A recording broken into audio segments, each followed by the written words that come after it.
Hi everyone, what's up? This is my first time hearing this song, and I'm like, what the heck? Valkyrie's in this? Let me show you all. What is up? Oh my god, she's so cute, bro.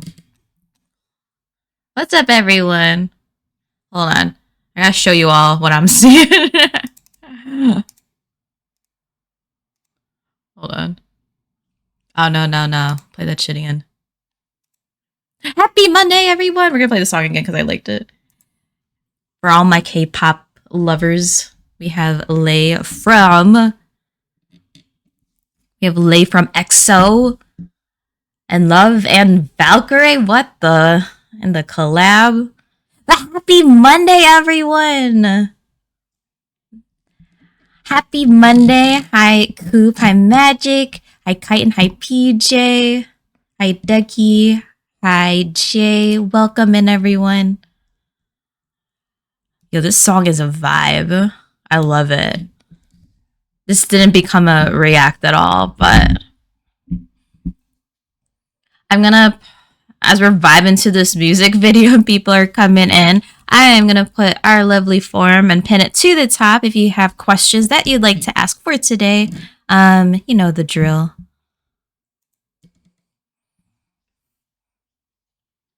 Bruh, I love this song. I just heard it today. And Lay is so freaking good. Bruh. I found a gem today. How's everyone doing? How's everyone's weekend and your Monday? I have to stop playing with my mic. I want to show you all the part with Valkyrie in it, but...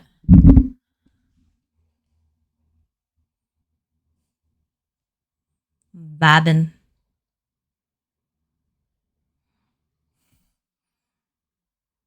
They're so cute!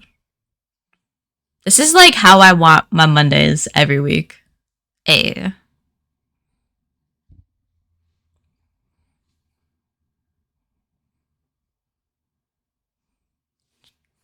Valkyrie and it is like so cute, but it's so random.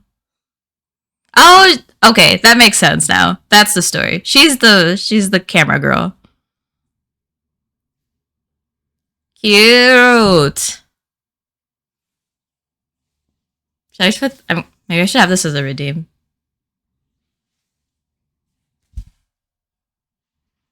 That shit's cute. All right, I'm done obsessing.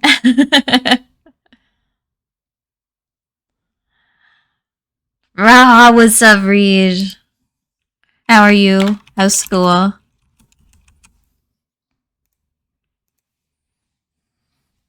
just copied the... So cute. How are you, Reed? How's everyone? Sorry, we'll put some more cozy music. Damn, that shit was so cute. Welcome, everyone. Happy Monday. I hope you're having a good day, a good start of your week. I'm raging? Why? Why you be raging? I'm excited. I didn't even realize I was doing everything, and I was like, wait, this is the last Miso Motivational before I do a little mini-ish break. And then we'll be going to 1 year. 1 year of Miso Motivational. So I'm excited. Let me put this in here. I'll put my cozy music. I'm about to go into library for some more modeling. Ooh, you have a project due this week, Reed? I be lurking, as you should, Magic. Mondays are cool. Sometimes. Yeah, not all Mondays. Just most. Actually, sorry, let's do something cozier. There we go. How was everyone's weekend? What we all doing? Or what did we do? Sorry, I can't English. But for everyone else that's joining in, I hope that the Monday was okay. Make sure that you are eating if you haven't already. Good morning to the folks in Asia. So good morning to Chitin. And yeah, I'm ready. Weekend was dope. How was yours? It was good. I was gone for the weekend for a couples retreat that my sister planned. So you can't do the cookie sush here. It was good. We did some cool games, like just couple games. We did like couples yoga, we did painting, we made dumplings. So it was a fun time. It was chill. We actually did a funny I have to like get the pictures. I'll probably show it sometime this week. But we did like a JC Penney photo shoot where we went to like Walmart. Some people went to like other places where we got like a matching shirt and then with our partner. And then we just did like really cheesy, dumb poses. I can't explain how cheesy some of them were, but when you see the pictures, it's pretty funny. So, not this week, but our next project is trying to replicate a vehicle. Ooh, what's your idea for that, Reed? That sounds dope. Without cookies, I'm just a monster. Indeed, you are. How are you, Sush? I'm gonna check on our friend Noah, who will be our guest for today. Lovely person. I'm modeling a vintage snowmobile. Oh, that's cool. Alright. So our boy is chilling. Okay. Dope.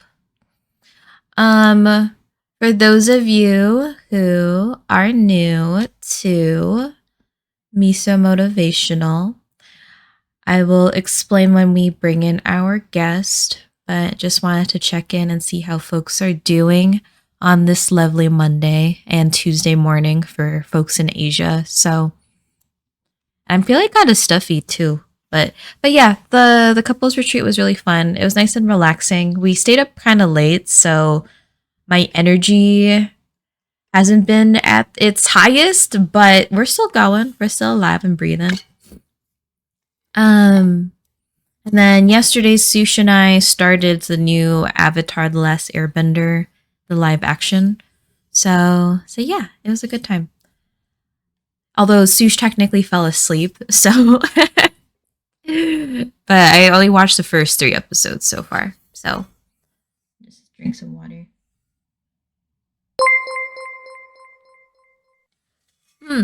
It's Mochi. Welcome in. Thank you so much for the follow. Me and my kids are starting JJK. Let's go. I'm excited for y'all. I mean, you saw what happened, Coop. Mochi, how are you? Welcome in. How are you doing?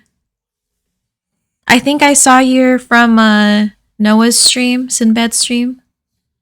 I appreciate it. Yeah, I got spoiled. It's all new to him. Oh, I see. Have they watched anime before? Hi, yes I am. Well, welcome in. Do you stream as well, Mochi? And is that a good name to call you? Oh, they love anime? Aw. Do you watch with them usually, or is it just like, just sometimes? I'm their dad, so it's kind of, oh, okay. I see. Hi, Jojo. Welcome in. Thank you for the lurk.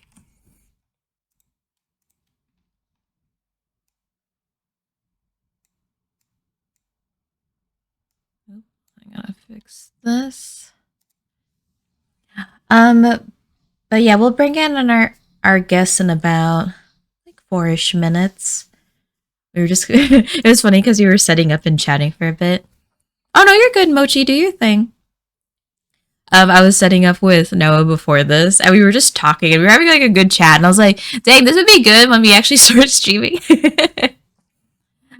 I don't stream in Mochi's school. Okay, sounds good. I appreciate you being here. But yeah, if you're new to Miso Motivational, I'll explain everything in the whole gist. Coop! Thank you so much for the gifted. Oh my god, 22 gifteds. You're so nice. You're way too kind. Thank you so much. And I hope you're enjoying the JJK time with the fam. So, But yeah, I'm excited. I didn't even realize. So for those of you who don't know, I didn't put in the title, but technically I've been separating each of these different Miso motivationals into seasons, I guess. So we're in our third season, and I was looking at the date of like when I started everything, and in 2 weeks I'm gonna be hitting 1 year. Not on Twitch technically, but I didn't keep track of when my 1 year on Twitch was, so I'm making 1 year of Miso Motivational my official 1 year. So I'm excited. I'll set up a little celebration. We're actually going to do an award ceremony again, similar to what we did at the end of the second season of Miso Motivational. So I'm excited. We're going to have more awards compared to last time, and we're going to be awarding different community members for different things. So if you were not there for the second, or technically the first one after season 2, I'll make sure to make some sort of announcement and stuff. So, yeah, I'm excited. I've actually had these people in my head for the longest time. I just need to make the stuff for it, and make it. But technically, I've chosen the people that I would like to award. So, and it might be you. Who knows? Who knows? So, but let's check in with Noah to see if they are ready.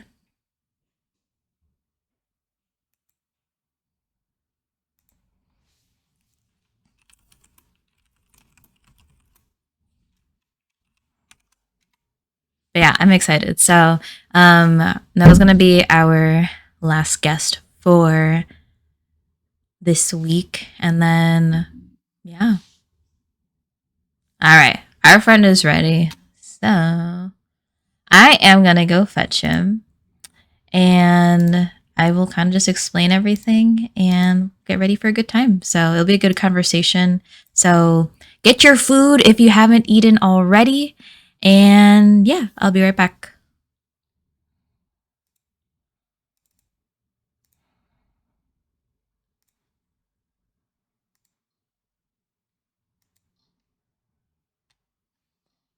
Yo.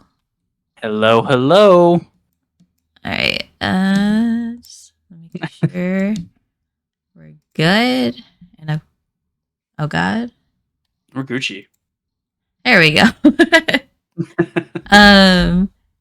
If you all can let me know if you can hear Noah okay, that'd be appreciated. But hey, how's it going? Not like we haven't talked. Right. It's good. It's good. It's a quiet Monday. Is it? Good. Yeah, so far.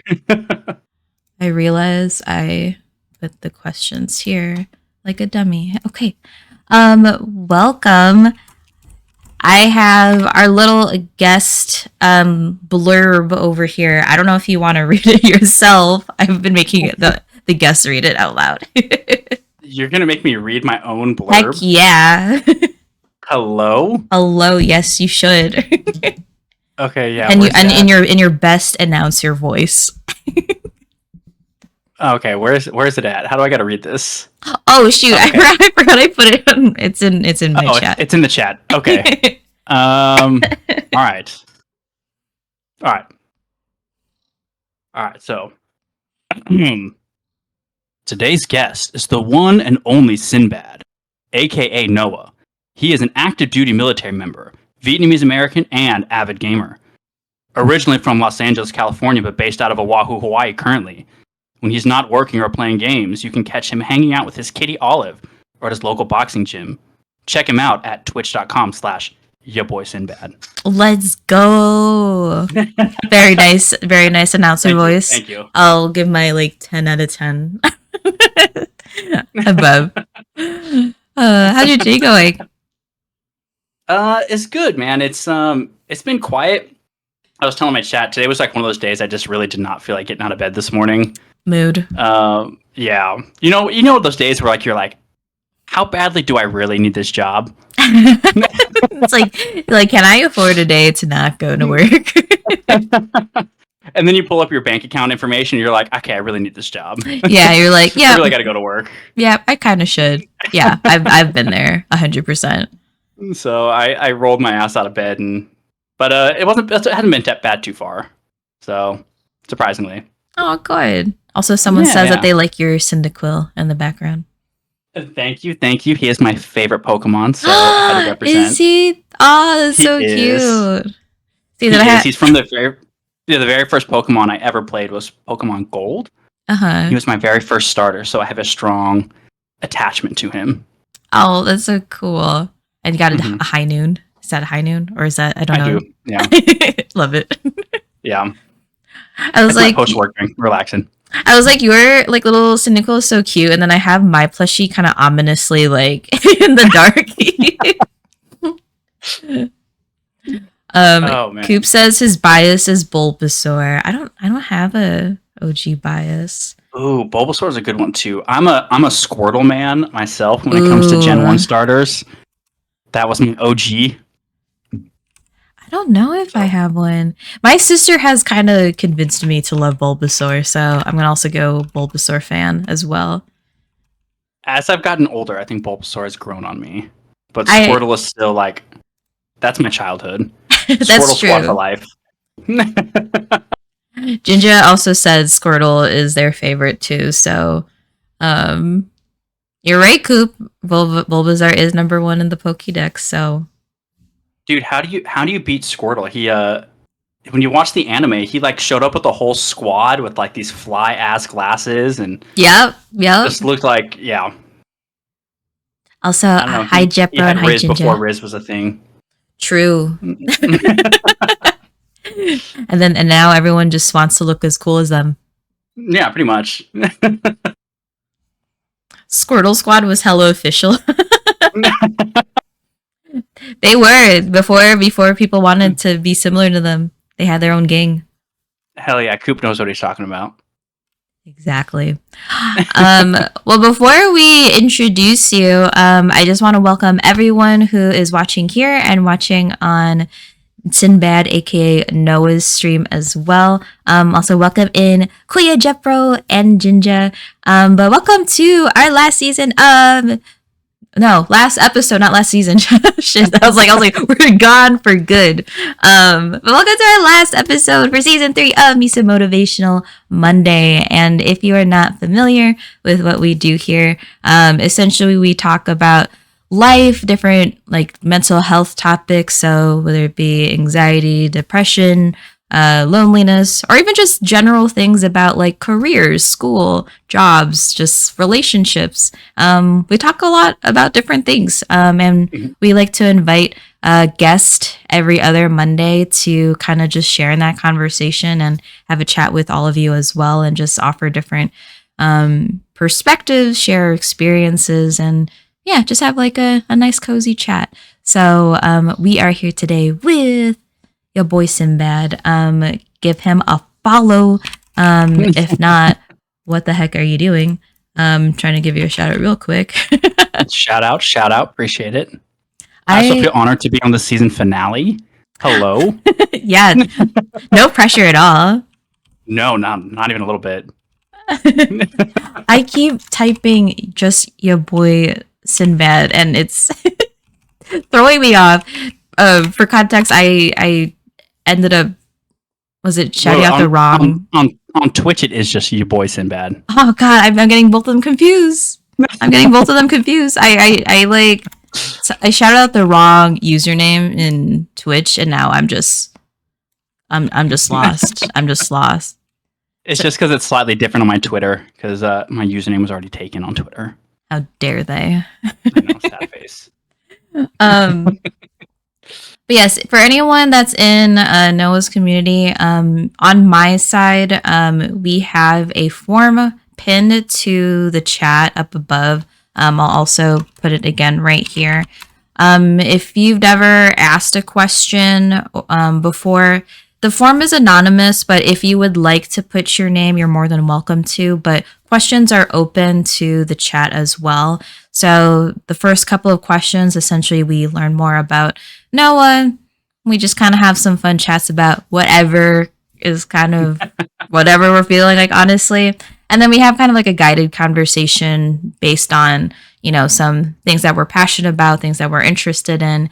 And then we kind of close it off with some three lightning round questions that I ask everyone at the end. So that's just kind of our general format. So feel free at any point to fill out the form as much as you want.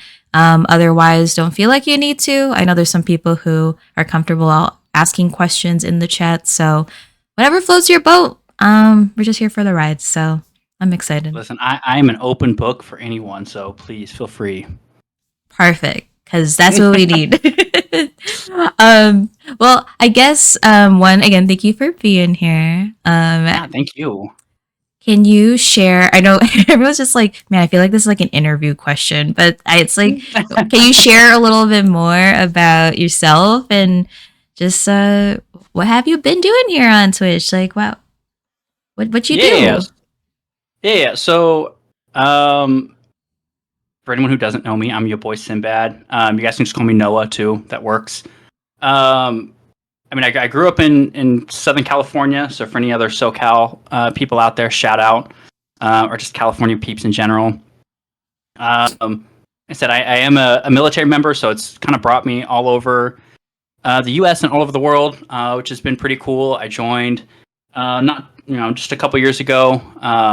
I say a couple years; it's been almost 10 years since I've been in the military. But damn, you really said a couple years. I know I guess it's been a minute. But it's been cool. So I've gotten to travel my fair share. I've lived all over the U.S. in different places. I've been living in Hawaii for the last couple years, which has been cool and an experience kind of in of itself. But yeah, no. I jumped on Twitch. Dude, what was it? It was like last August. It hasn't even been a full year yet since I've been streaming. I just kind of figured like I've always been like a big gamer. Right, I've always kind of loved it. I built my first PC a couple years ago during COVID. I was bored and I couldn't get a PlayStation 5, so I built my own computer instead. And figured if I was playing games, then why not, stream it out for anybody who's interested to watch. And I had some friends who were streamers, and started talking to a girl who's a streamer, and it all worked together. So I jumped in, and honestly, I've loved it so far. I think I've met some of the best people, like via Twitch and kind of via my little online community, Jess included. Just some of like the sweetest and nicest people. So I appreciate kind of every moment I have, and everybody who tunes in and watches, and it's been kind of a wild experience so far. Yay, that's so awesome. Coop was asking what branch in the military? I'm in the Army. Let's go. I know. Both my parents were Navy veterans, and so I got a lot of shit from them when I joined the Army. I feel like it's a thing, but is the I don't want to say rivalry, but like between the different branches, is it like that apparent? Oh yeah. Yeah. So, especially among like the Army and the Navy. So for anyone who is unfamiliar, I guess, or anyone not from the U.S., I mean, the Army and the Navy, right, are the oldest branches in the military when it comes to the U.S. Right, the Marines are pretty recent. I think circa like World War II. Same with the Air Force. The Air Force didn't come about until like the 50s. And so there's been a huge rivalry with the Army and the Navy for freaking centuries. And so my parents give me a lot of shit. Damn. Especially for if anyone watches college football. There's always a big military academy, West Point versus Naval Academy football game where the rivalry gets really heated. So my dad likes to talk a lot of crap right around that time. Dang. Well, Coop sides with you, big Army guy, also a fellow soldier, and he said, "Go RBB, baby." Shout out Coop, my guy. We've actually, I didn't even realize, but we've had like a good number of military guests on here. So I feel like I've known more military folks through here than outside. So, dude, I've noticed it in your Discord too. Like you have a decent amount of service members in your community. Yeah. Cool. Yeah, which I I know. never realized. Yeah, we have Coop. Yeah, we have Kuya Park, and then we have Tandy's and you. So there's 4 people that I know at the top of my head. So which is cool. Yo, I learn a shout out lot. to my fellow service members. Yeah. So we appreciate all you do. I could never. I literally could never. um. So in terms of like streaming and all that, what games do you usually play on Twitch? Honestly, it just kind of depends. I think I started off just kind of playing whatever sounded fun. I feel like I'm pretty diverse in like a lot of what interests me, from games to music to kind of anything else. So I've streamed some like single player stuff. Like I know you said you're getting ready to play Resident Evil 4 remake. Yep. I think I played through some of that on stream before. I play a lot of League of Legends on stream. It's just kind of a good go-to game.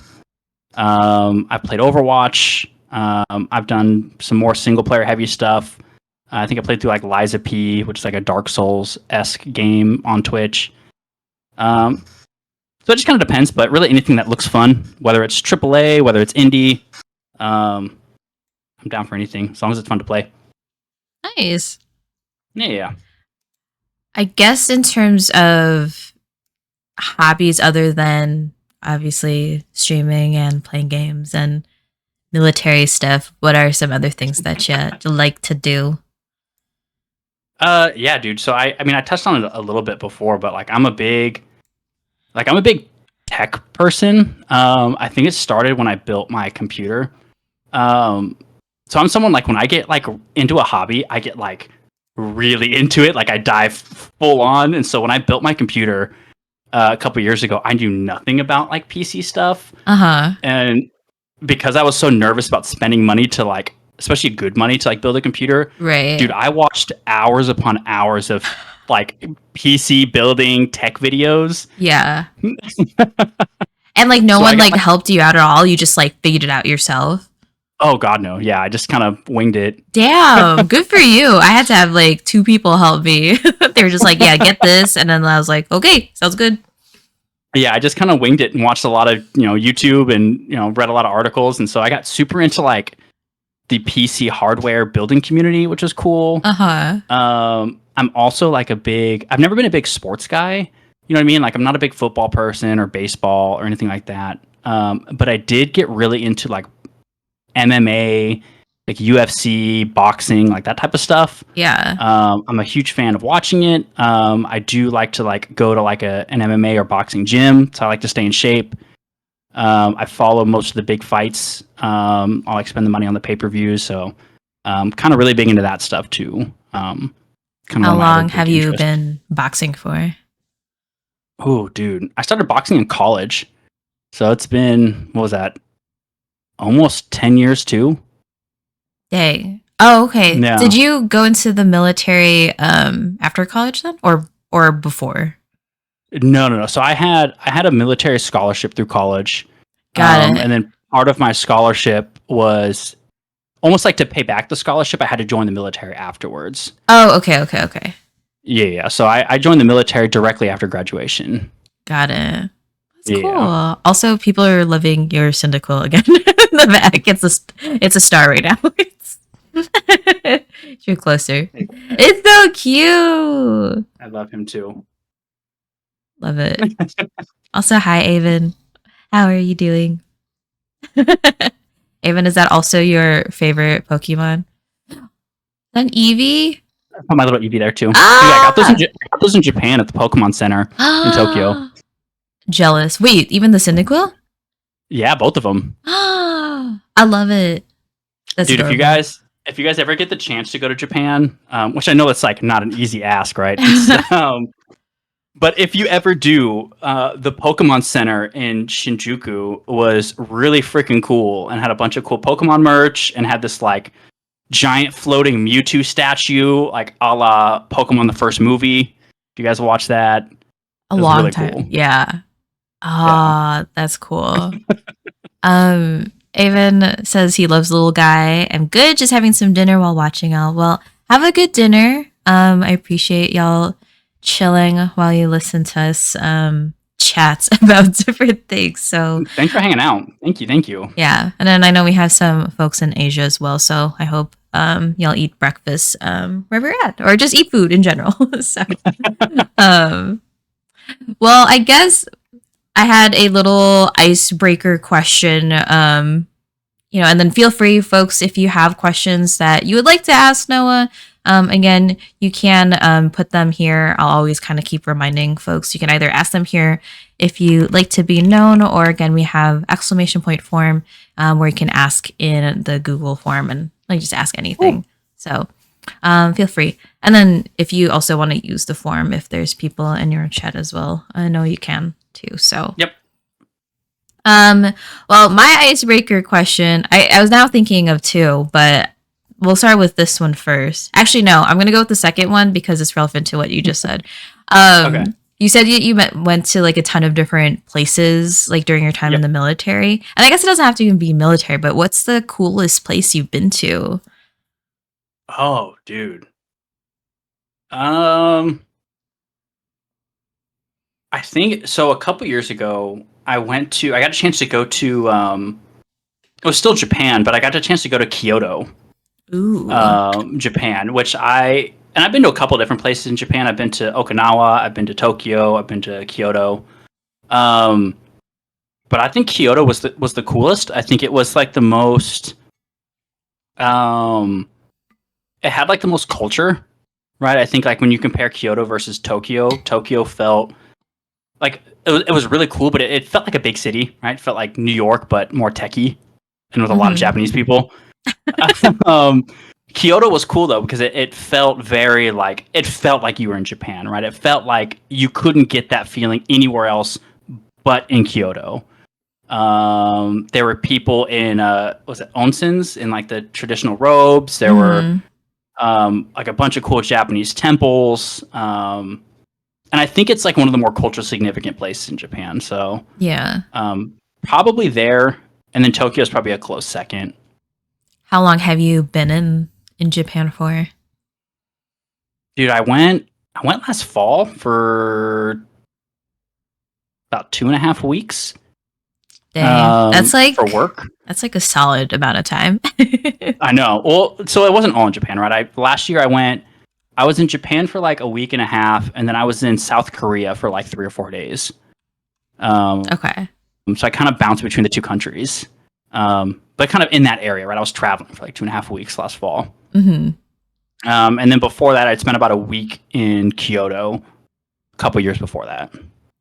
Oh, that's awesome. Yeah. I really have cool. Yet to go, so I'll ask you if I ever get to go. Yeah.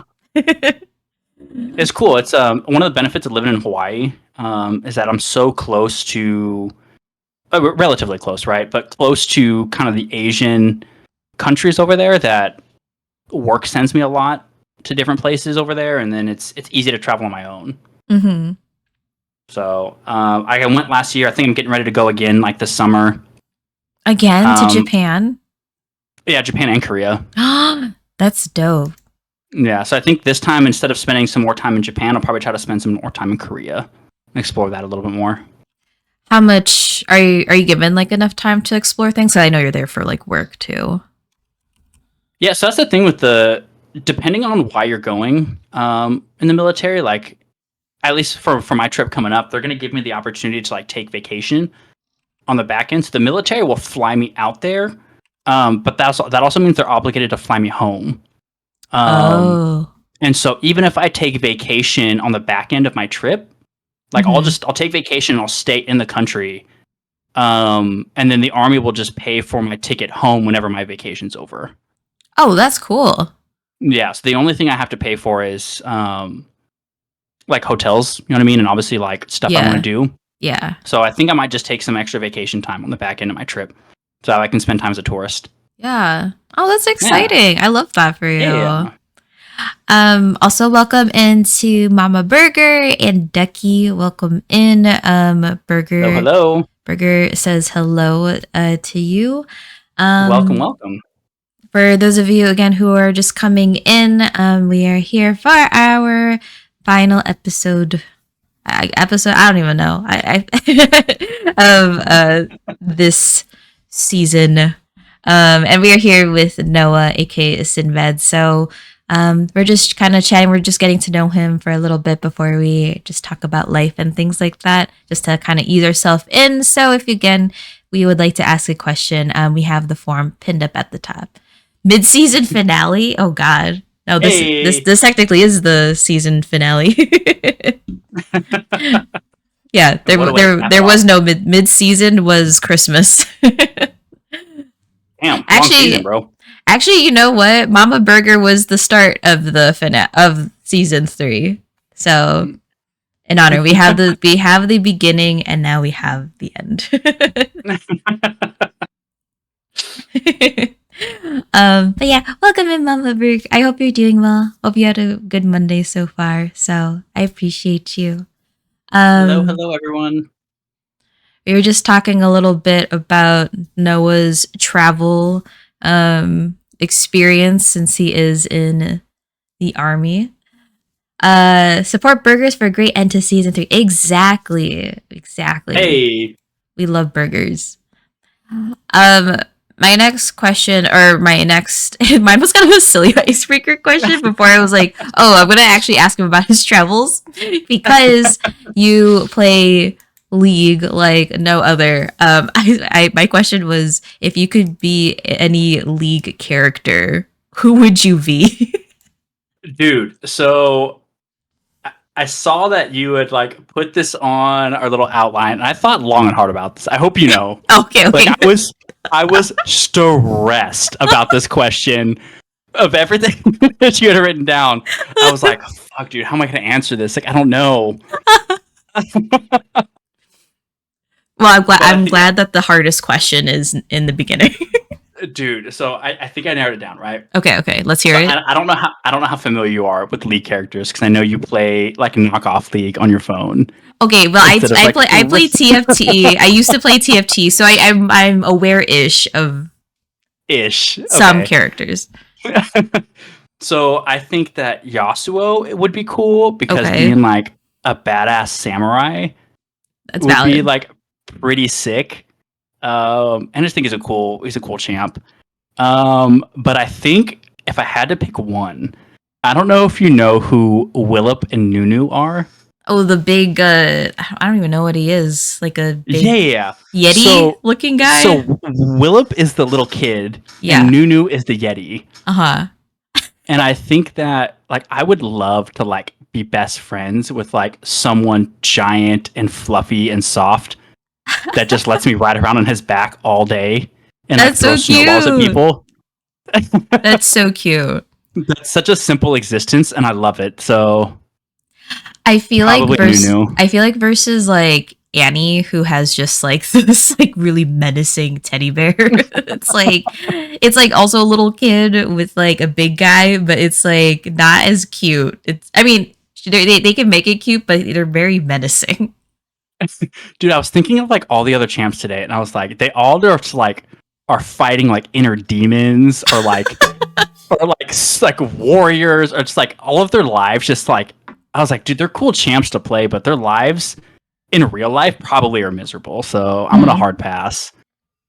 That's valid. Also, Burger routine to hydrate. Nunu is very chill. So yeah, make sure you hydrate. Everyone also hydrate and stretch. Stretch. Oh my god, I actually needed that.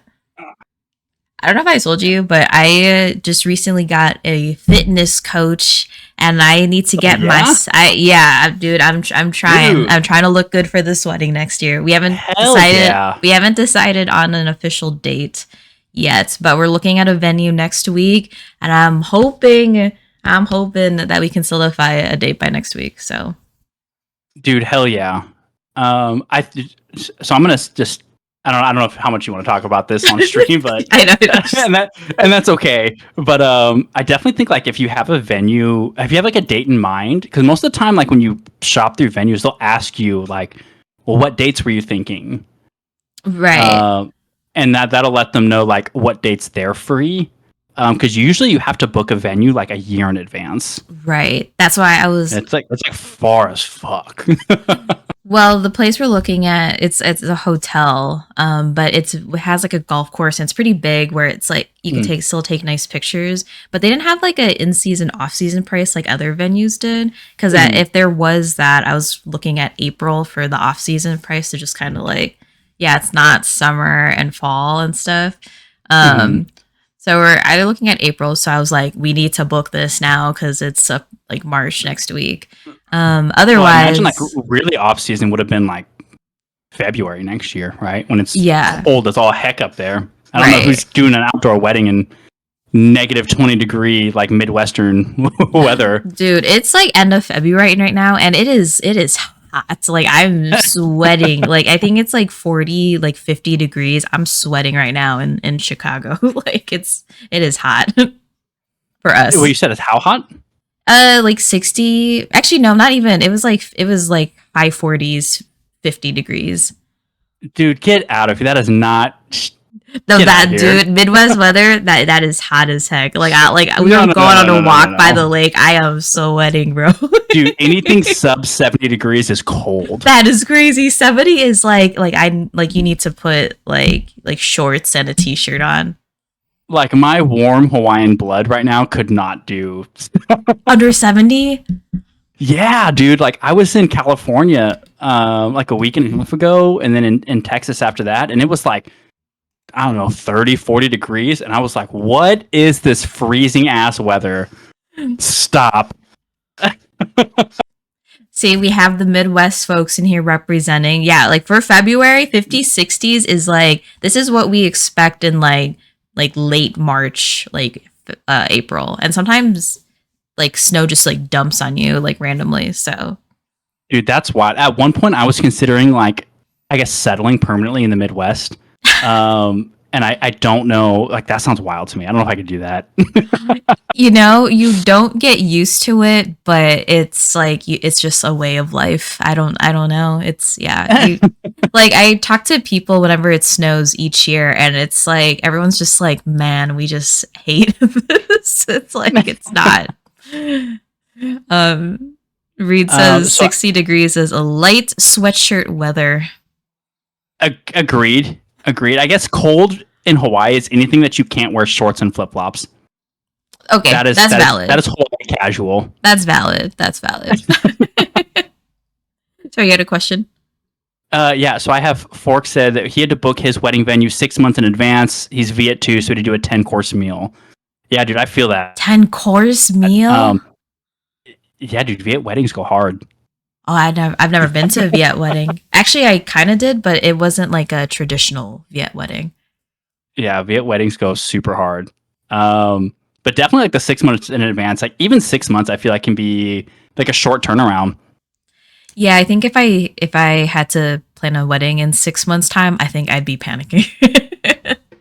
Yeah, like you'd be. I think it's 6 months. Anything less than a year, I think in your, it's not a bad thing. I think you just kind of limit your venue choices. Hmm. If anything, because like you start looking at places and they're just like, oh no, we can't accommodate. Like we're full that day. Right, As right. you kind of break within that year mark. So I feel it. Yeah, our biggest deal breaker is that my fiance is Indian, and a lot Hmm. of like the wedding guests are going to be people from his side of the family because he has a lot of family here Hmm. in the U.S. and they have very like strict dietary restrictions due to Oh, gotcha. their religion since they're Hindu. So it's Hmm. like, and luckily, like my family loves Indian food, so we're like, yeah, sure, whichever. But like a lot of places, it's like they have like in-house catering, but it's usually like it's like crazy to think because it's not even like just like a Indian thing, but like there's not a lot of places with good vegetarian options. Like, Oh, dude, yeah, you're telling me. I feel that. yeah, are you vegetarian? No, you're not. No, no, no. So when I had my wedding last or within the last couple of years, and my partner was a vegetarian and gluten free.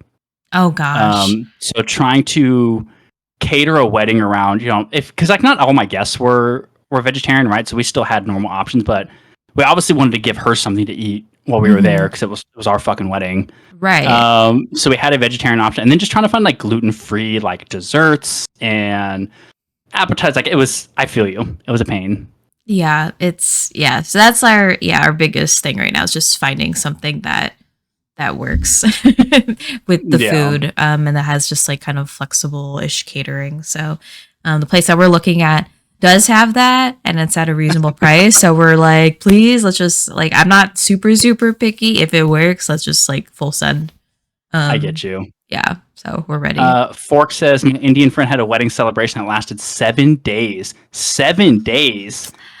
That's Excuse me, sir. That sounds right. Although I've only been to one Indian wedding and it was 4 days and it was hefty. It's a lot. What? Yeah, it's a lot. So cuz there's different like ceremonies that they do but it's like a lot to just compress into one day. So they like put each like ceremony in like a different day. Dude, my social battery just could never. Oh yeah, it was a lot. I'm And I too was introverted for that shit. So luckily we're compressing our wedding into just one. So my partner's family was very cool with saving as much money without having to do all because they like Indian weddings. I was talking to him. So usually, I don't know if you're listening in, but he was telling me some of them can go to like 100K, and I was like, what? I don't even have that Dude, ever. what? Yeah, Holy cow. yeah, like 100K wedding, like where I was like, no, absolutely not. So, yeah, it's madness, but Bro, that's they've done it. wild. Yeah, they've done it. That's wild. Also welcome in, Ben. I hope you are doing well. I don't know if you're still at work right now, but I hope you are having a good Monday. And then Mama Burger says, snow be cray cray. Usually for this time of year, having the grass be green and free of the awful is a miracle. It is. It was funny because the weather in Chicago has been pretty nice. But on Friday, I went to a little retreat with my sister, Mhm. with like a little couples retreat that she made. But the Friday that we left, it just snowed randomly. I was like, what? Like it's so bizarre. Like Midwest weather is so bizarre. Like it snowed Friday and then now it's like back to 50, 60 degrees. Yeah, meanwhile, Hawaii bad weather is like it drizzled a little bit today, but it What? was still like 70 degrees. Dang. So it's just like Yeah. humid all around. Dude, I think not this Christmas because this Christmas I went home to California. Uh-huh. But I spent the last couple Christmas seasons like in Hawaii, and I woke up on Christmas morning in shorts and a Santa hat and spent Christmas it on the beach. Christmas this year honestly was very like warm. Like my Yeah. Christmas this year was warm. And then Yeah. But then when the students I work in like a college like went back to school, it was like second week of January. That's when we had like the sub-zero temperatures. It's so weird. Yeah, see that's like I enjoy the cold weather. I think because of the nature of my job in the military though, like I work so often like outdoors, you know what I mean? And like Mhm. I've spent so much time like out in the middle of like an empty field or a forest Mhm. in the freezing cold. Like I would much rather be hot than cold at this point. So I remember having this like like debate with I mean not it wasn't even a debate with my sister. I was in agreement with her, but we were talking about it with some friends about like would we prefer to be hot or cold? And our rationale is that when you get really really cold, you can keep adding more layers onto your body and just like snuggle up in your little blankets on your bed. But then when Mhm. it's like burning hot, you can only remove so many layers of clothing until you're naked and then you're still going to be burnt to a crisp. So that's how we put it. So See, that's the thing though, is like, I think in the military, we have this weird thing where like we just assume like we're told like, hey, you can wear some like warm stuff, but they're like, oh, well, you're going to be moving around so much doing your job that you're going to overheat if you put on too much warm stuff. So right. like they don't let us wear like a bunch of like long sleeve shirts or jackets. Like they're like, no, you're going to be moving around too much and overheat. So we end up just like standing around in the cold in like minimal clothing. And you're just like, wow, I'm not moving that much and I'm just miserable. This is cold. That's valid when you have to do like things. So yeah, it gets pretty thick and heavy. So I believe that. It's also I've done some wild things to stay warm. really Yeah, I have stood like behind like airplanes just to let like jet fumes just like warm me because it was hot when it was super cold. oh my gosh. It probably not good for me, but it was warm. You had to do what you had to do. Yeah, yeah, exactly. Also, Mama Burger, thank you so much for being here. She has to leave, but Burger says thank you to Noah for being here. Thank you, Burger. Hope you have a great rest of your night or morning, depending on where you're at. Yes, I think evening. So she has some kids to take care of, I'm sure. So have fun. Thanks for stopping in. Alrighty. Well, it's funny because I was like, man, we've encompassed a lot of different topics so far. Love you, Mama Burger. We said, yeah, it sucked. We only had enough snow to snowmobile for 1 weekend this year. Yeah, this year we didn't really get a lot of snow. So if you like snow, unfortunate, but I'm not complaining at all. Are you not a snow girl? It's not your thing. You know, dude, I don't know if I told you, but I went snowboarding. I think you saw it. Oh yeah. It was really fun, but my God, it is an exhausting sport. Like, dude, it's not easy. It's really not. I love to. I'm not a snowboarder. I like to ski. But I feel you. It is exhausting. Just to know I got a dip. I have work in the morning, but have an amazing rest of the stream. Thank you for being here, Jay. Have a good night. I appreciate you coming and hanging out, bro. And welcome in a bowl of tonkatsu ramen. Dang. That sounds so good right now. Right? I feel like I've met my match. I was like, dang, we have miso soup and then ramen appears. How are you doing, ramen? Dude, ramen sounds so bomb. Oh my God. Some people think I'm weird for liking ramen when it's like summer, like hot weather, like 70, 80 degrees. But I don't know. I love it. Dude, I'm Viet. I will eat pho, which is essentially just the Viet version of ramen, in 100-degree weather, and it's hot soup. Pho and is it is just still comforting. Dude, I'm just a lover of all soups. Yeah, it doesn't make comfort food for sure. Ramen's just relaxing. There is cold ramen. I've never really tried it, but it's just not the same. Personally, I'm sure it's good. I did have cold soba noodles in Japan. It was interesting. I'm not used to having like cold soup, but also welcome in Cole. He said there's no sound, but I'll wave hi. Cole. Hello.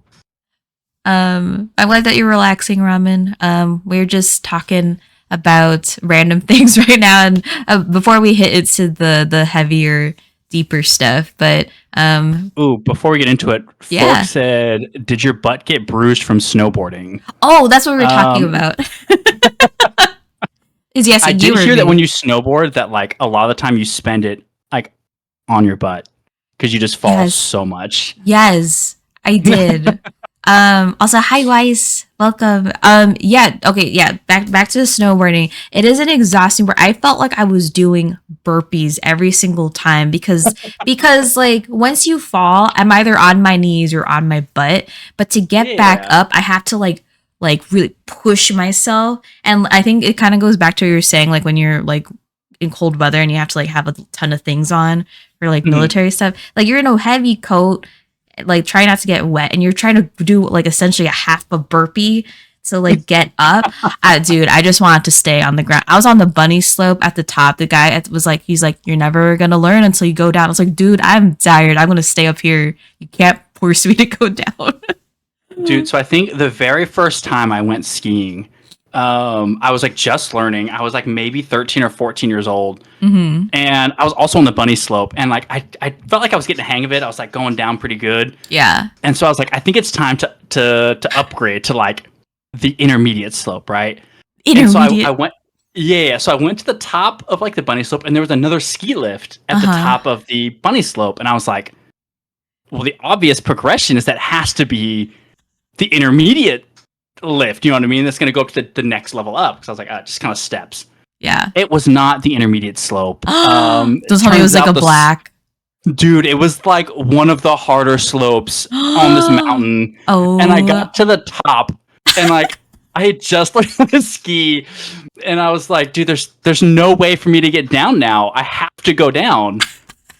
And I just barreled down this steep as hill, full speed, no Holy turns. crap. I was so lucky there was no one on my mountain because I for sure would have just like murdered someone on accident. Oh god, it hurt so bad when I fell at the bottom. Robin, where are you from? And yes, Noah took the some sort of advanced slope by Yeah, mistake. it was not the move for sure. Yeah, our friend was showing us the map of like the different hills and stuff. So for anyone who doesn't know anything like skiing, snowboarding related, like Black Diamond is like the hardest, and I guess there's like double black. I don't know. I guess how hard it is, and then there's like blue and green. I don't know. Like, those are like the kind of intermediate ones. And the way that you like see like the green and blue ones, which are like the ones that you want to go on if you're like, I don't know, in an intermediate level, it's like in between some trees, but then at the same time, it's like the double black is like wedged in between. So literally, if you make a wrong turn, you're screwed. like that's what happened to one guy.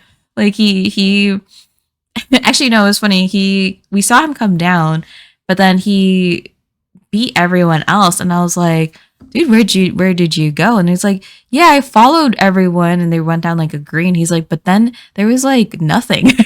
I was like, what do you mean nothing? He's like, it was just ice and like dirt. I was like, dude, I think you went to like off like the map. And he's like, yeah, like so that he had to like walk back.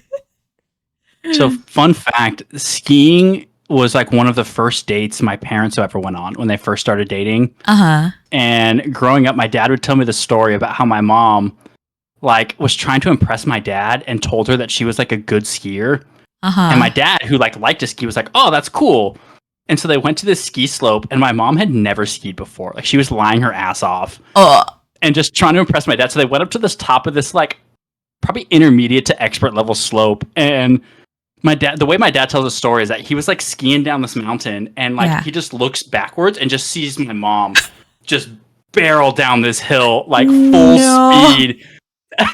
Oh my and gosh. like he sees her fly down, and there's like this little kid like at the bottom of the slope who's like also just learning, and my mom just is like on a freaking trajectory and just barrels into this like little kid, knocks them both over. Oh my god. And he was like, yeah, he's like, at the end of the day, they like obviously, took care of the little kid, and then they went up to my mom and just cut her ski pass from her, and they're like, yeah, you're done for the day. I mean, yeah, because like there are it's not like security, but like ski patrol. Yeah, ski patrol, because when we're on the bunny slope, there's like a lift that goes to the intermediate one. But we heard like people on walkie-talkies, they're like, there's a guy going way too fast, like on where, and he shouldn't be there type of thing. So I think they did something similar. But literally, that was an accident. It's funny. My dad was like, yeah, like I paid for a ski pass all day. So I just like, apparently he just like let my mom hang out in the bar. My dad skied all day, and they met up later. And that was their first date? It was one of their first ones. Apparently it went well enough where like they went out again. But I mean, I was like, my god, yeah, that's wild. I would have been so embarrassed. Fork says plot twist. My mom did backflips off the jumps. Dude, I wish. I wish I had a cool story like that. Instead, my mom just like plowed into like a 12-year-old. Oh my gosh. Oh man. That is too funny. Well, I'm glad it worked out in the end between the two of them. Yeah, really though. Oh my god. Your boy Sinbad would not be here otherwise, I guess. That's true, man. Have you all gone like skiing together? Who, me and my parents? Yeah. I have been with both of them individually. Okay. So I've been on separate trips, but I haven't been in a couple seasons. It's one, living in Hawaii, there's really nowhere for me to go. So, fun fact: you wouldn't believe it snows in Hawaii. It does, in fact, snow in Hawaii. You told me this, and I You didn't just have believe to be on the you. right part of the island and on the right island.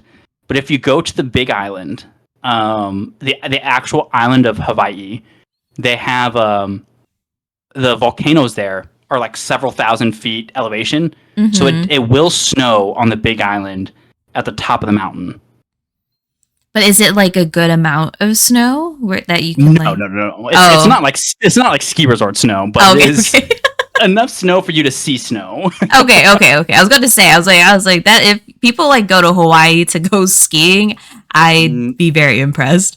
No, that is wild. That is wild. But people don't believe this either. It does snow in Southern California too, and you can go skiing in SoCal. That I did hear. I did hear that from Yeah, someone, and that still blew my mind. yeah. You can go skiing in the afternoon and then end up by the beach at night, depending on where you're at. 'Cause I've done that before That's too. that's a true. Like that is something else. Isn't that wild to think about? Yeah, I mean it's like the weather here, but it's just more geography ish based. Yeah, I don't know. That's that's wild to me. Yeah, shit's crazy. Uh, Robin, you're from the tiny red dot sunny island. Where is that? Sorry, just read it right now. Um, well, that was fun. I was like, we've talked about a little bit of everything. All sorts of stuff, I guess. I know. It's like now it's so hard for me to transition. Be like, all right, now to the deep stuff. Let's get into some heavy stuff.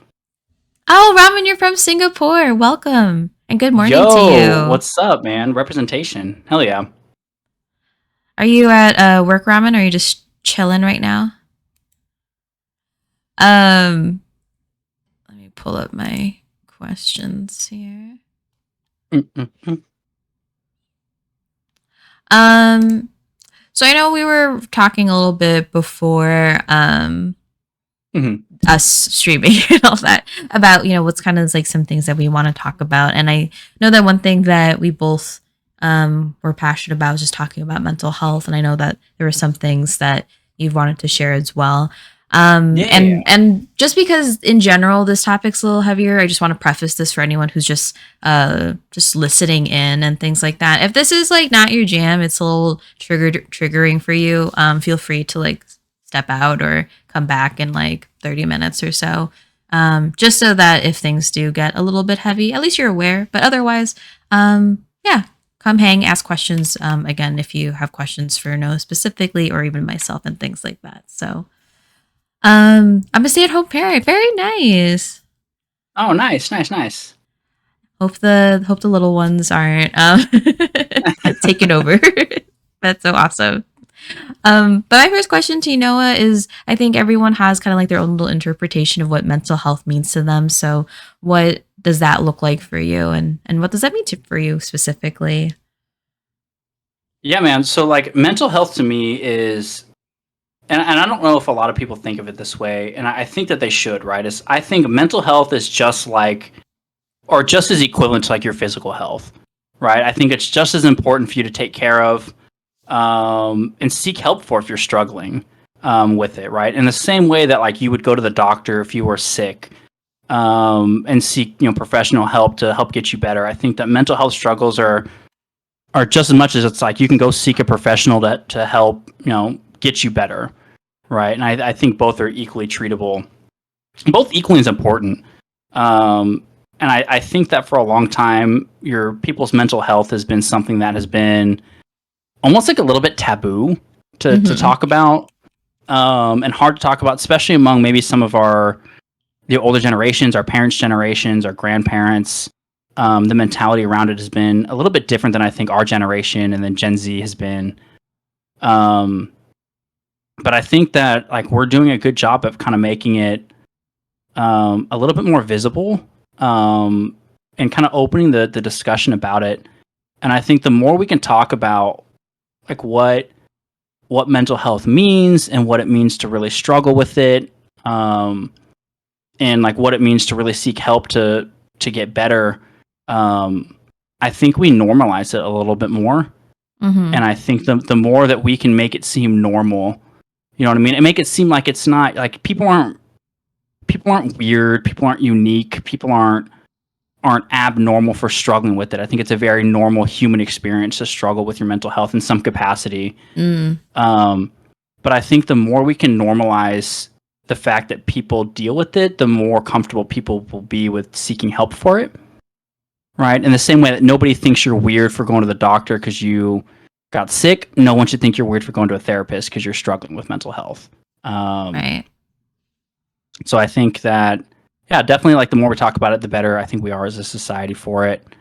And then the more I think we can differentiate too, right? Because I think that mental health struggles, I think, is different than like emotional struggles, right? Like there's a difference Mm. between like being depressed and being sad, right? Right. Being nervous or being anxious. Mm-hmm. Um, and I think that like your feelings are understandable, and I think those are just as valid, but I think that they're more like temporary struggles. You know what I mean? Like you're temporarily sad, right? Like you go through something and it makes you upset or makes you sad. And I think that's one thing. I think it's something completely different to be struggling with depression.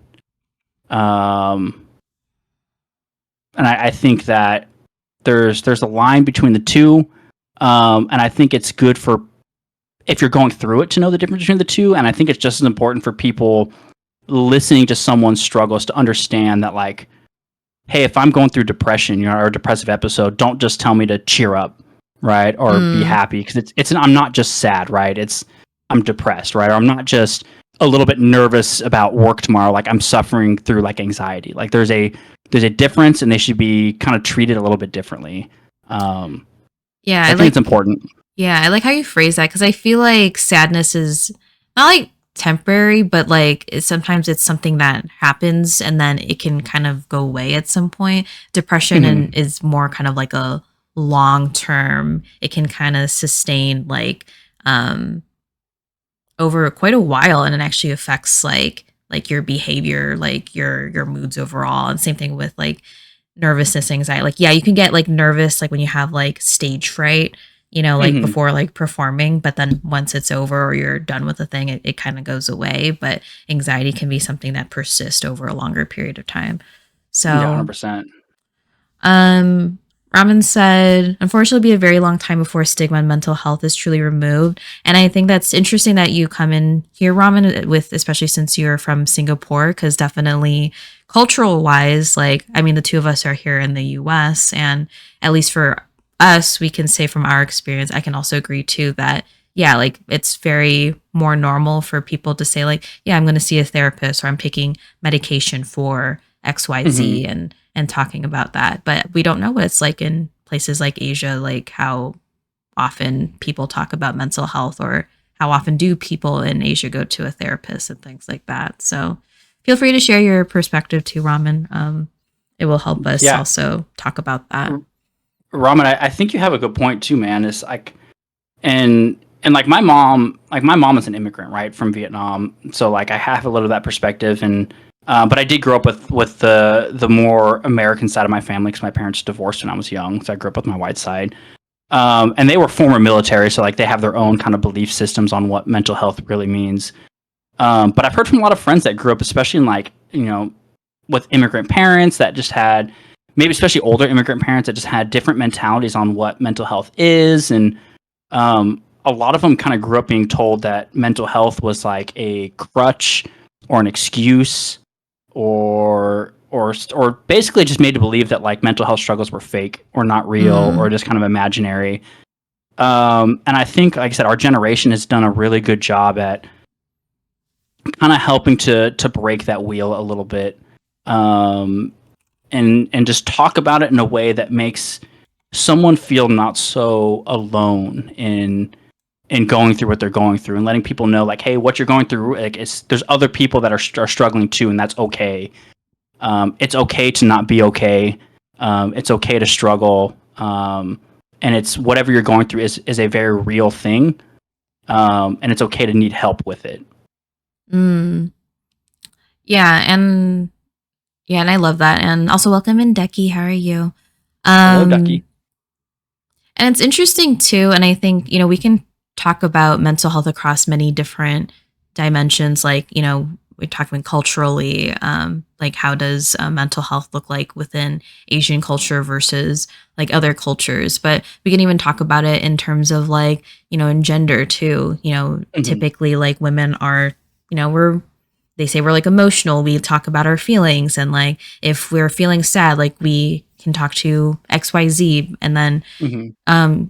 no, you can talk about maybe your experience of what's that like, being male too. Like, like I feel like men typically tend to just kind of, I don't know, take time away. They don't really talk about stuff, but I don't know if you want to talk more about that. Yeah, I mean, definitely. I think I mean, obviously, right, I can only really speak on the male Yeah, experience, yeah, that's okay. anecdotally or personally. But from my experience, I think that men feel a lot of pride, right? And I Mm, think it takes a lot of shelving your own pride to admit that like you need help or that you can't handle everything on your own, which is why I think a lot of men struggle with like asking for help, right? Going to therapy, talking with their friends, kind of opening up about their emotions. Because I think a lot of people see it as a weakness, and that's not the case, right? I don't think that going through your own mental health struggles makes anyone weak by any means, right? I think it's just a very human experience um, to struggle with things. And unfortunately, I think that the predominant like masculine, like what's deemed as like what's masculine, right, is being strong enough to hold it together for your family or your partner or the people in your life, and that you should be stoic and strong enough to weather the storm. And I do think there's some value in that. I think that there's some value in like being able to power through tough times and come out of the other side. But I don't think that means that you have to ignore your own struggles to the point of desperation. And I think mm, a lot of men get to that point where they are too kind of dead set in that mindset where they want to be strong for themselves, and they don't want to show any weakness, and or they don't want to be judged for it, whether it's by their partners or family or by society. And they let all of those emotions that they've been feeling and things they've been going through overwhelm them, to the point where it unfortunately can be too late to work past it. And um, I think there's been a big push, especially for men, to be more open with your feelings and to be more almost to tell men that like it is just as masculine to be honest about you know what you're going through and to be sensitive. Like being sensitive, right, or having feelings is not an inherently masculine or feminine trait. It is just a mm. human trait. Um, because we all go through things. We're all people. And in that sense, it's a shared experience among all of us. So, um, I don't know. I think that's a big thing that men have to try to overcome in like a I don't know, and especially in American culture. And then I can't even imagine in a you combine that what hypermasculinity means in combination with what your different maybe ethnic background or kind of Mm. culture is saying. Right, right. Um, like I know, like just reading through my chat, Fork was saying he's Viet, and then in Viet culture, if you're not mentally strong enough, you're not considered a man. Mm, And I think that's not uncommon in like Asian cultures, right? I think that like you're told so often that if you're mentally struggling, just suck it up. You know what I mean? To be a man about it, and to mm-hmm. like I said, to be that kind of strong, stoic, masculine, representation. Um, and I think a lot of us that kind of grew up with that are kind of now starting to push back from it and rebel, and are starting to realize like, hey, it's like I said, it's okay to be not okay. Yeah. Sufficiently large man. Thank you so much for the follow. Love the name. It's like how large are you? um Ramen said a few things. They said Just recently, the government here is starting to pay more attention on mental health to encourage seeking early treatment. That's awesome. I'm glad to hear that Yeah. for Singapore. And there's a time to be tough, and there's a time where enough is enough, and I need help. Yeah, and I think that's like the first sign is recognizing that you need help, and I think this goes for everyone. Like I work with college students, both male, female, all identities, and like the amount of times that students ask for help at the very last minute before grades start tanking or before they realize that they need to transfer schools or go home and things like that. Sometimes it's like at the end and people are like, you know, I wasn't able to get any help. And it's like, I can't read your mind. Like, I don't know what to do when I don't see you actively face to face. And a lot of the times is like there were things that I could have done on my end if I just simply have been told. But I know it's not an easy task for someone to, be honest with themselves and recognize like, what do I need to do to kind of get that help? And what's the next step forward for me personally to become better and be better for myself? So, Yeah, definitely fully recognize that asking for help sounds so easy when you right. just say it, right? Yeah. It's so Yeah. easy just to tell someone like, "Hey, reach out if you're struggling," or Mm-hmm. but sometimes like and I fully get this too, like sometimes you just don't know even what to ask for help with, Yeah. right? If you Exactly. like you haven't even recognized it in yourself like what you're struggling with, or just the amount of courage it takes to reach out and ask someone like, "Hey, like I need your help. Like I don't know if I can do this on my own." Mm-hmm. I think that takes a lot more bravery and courage and mental fortitude than people give it credit for. Mm-hmm. And I don't fault people for not reaching out maybe sooner than they could have. Even if it's like a case of like, hey, I probably could have helped you more if you'd reached out sooner. Mm-hmm. Um, like I don't fault people for waiting because it's not always easy. Yeah. And I've been there, man. Like I have waited until I was drowning until I reached out, just because it was so hard to try to reach out before. Mm. And sometimes it takes a breaking point before you realize that like you can't do it. And so I get it. I get both sides of the argument. I really do. Yeah.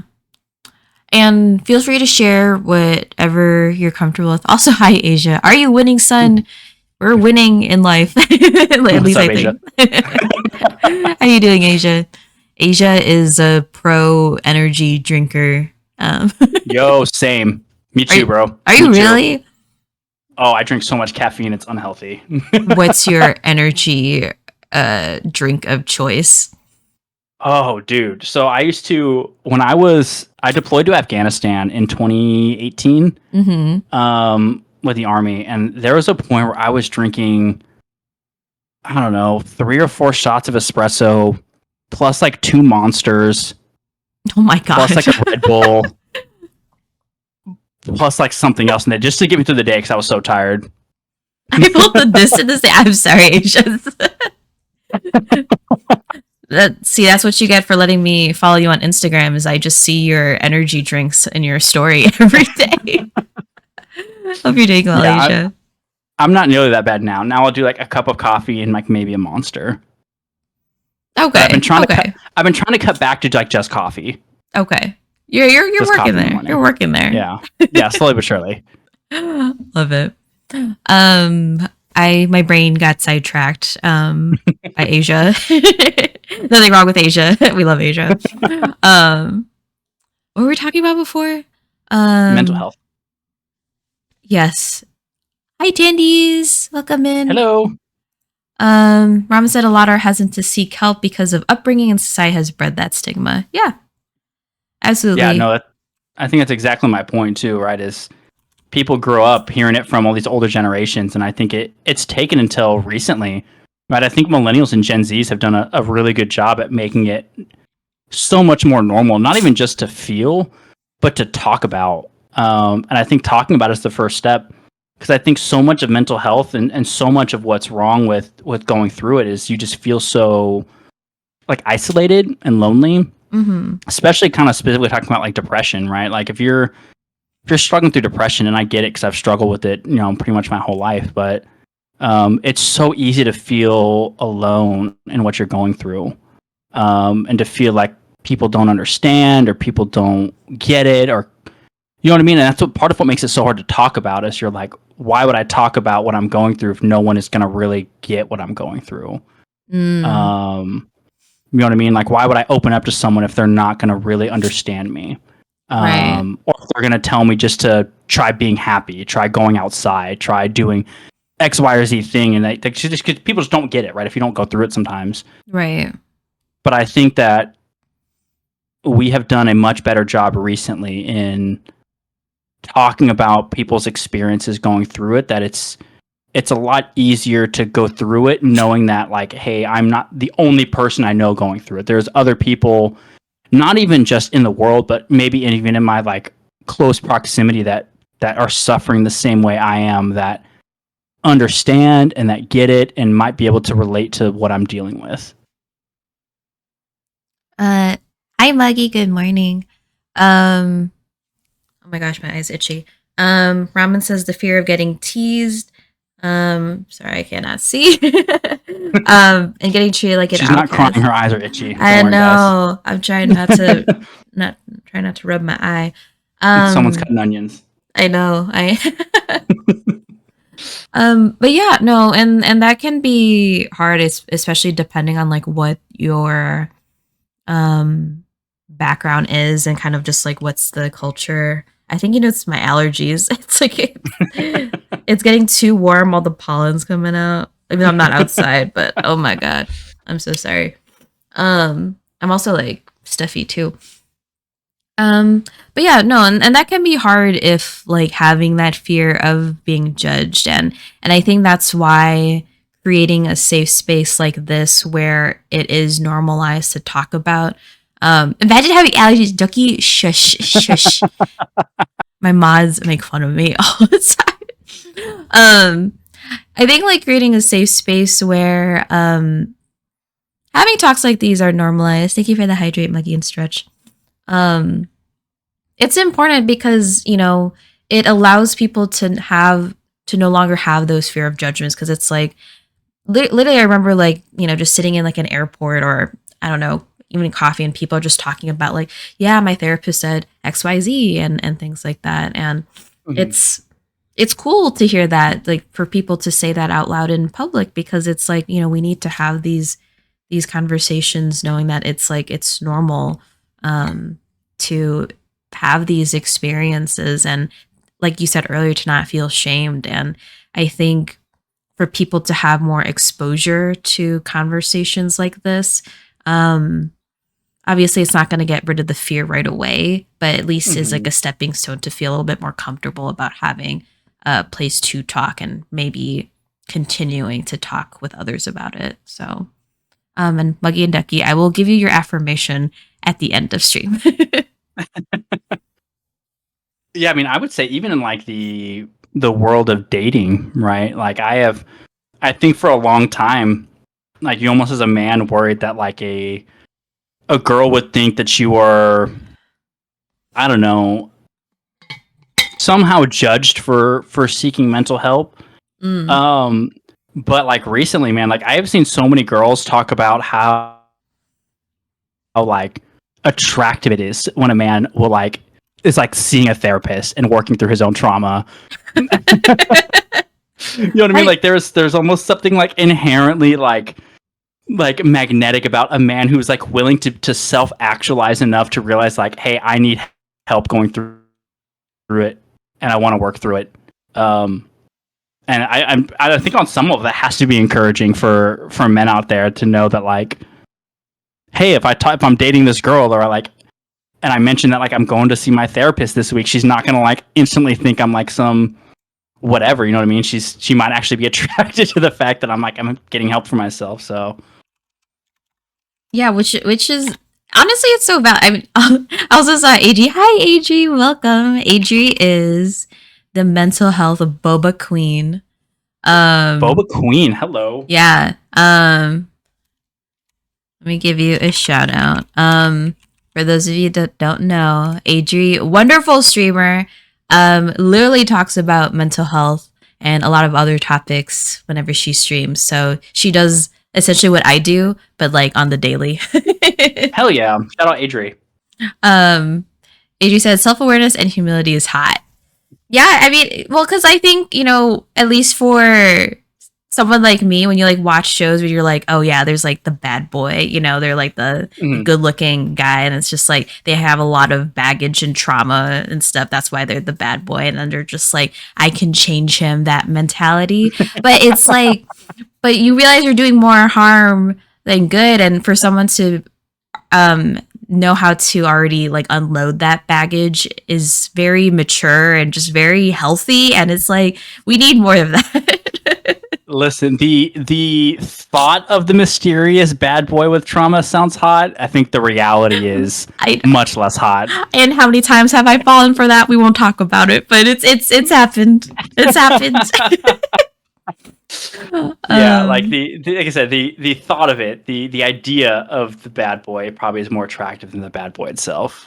Oh yeah. It's until the heartbreak happens that you're like, yeah, that this is not gonna happen anymore. Exactly. So you realize you don't have to be everyone's therapist. That people exist in the world for that. Also, hi Kelly, welcome. How are you? AG said that was regarding guys going to therapy. They're also practicing vulnerability, which is awesome. Exactly. Yeah, no, 100%. Can they be a bad boy but also go to therapy?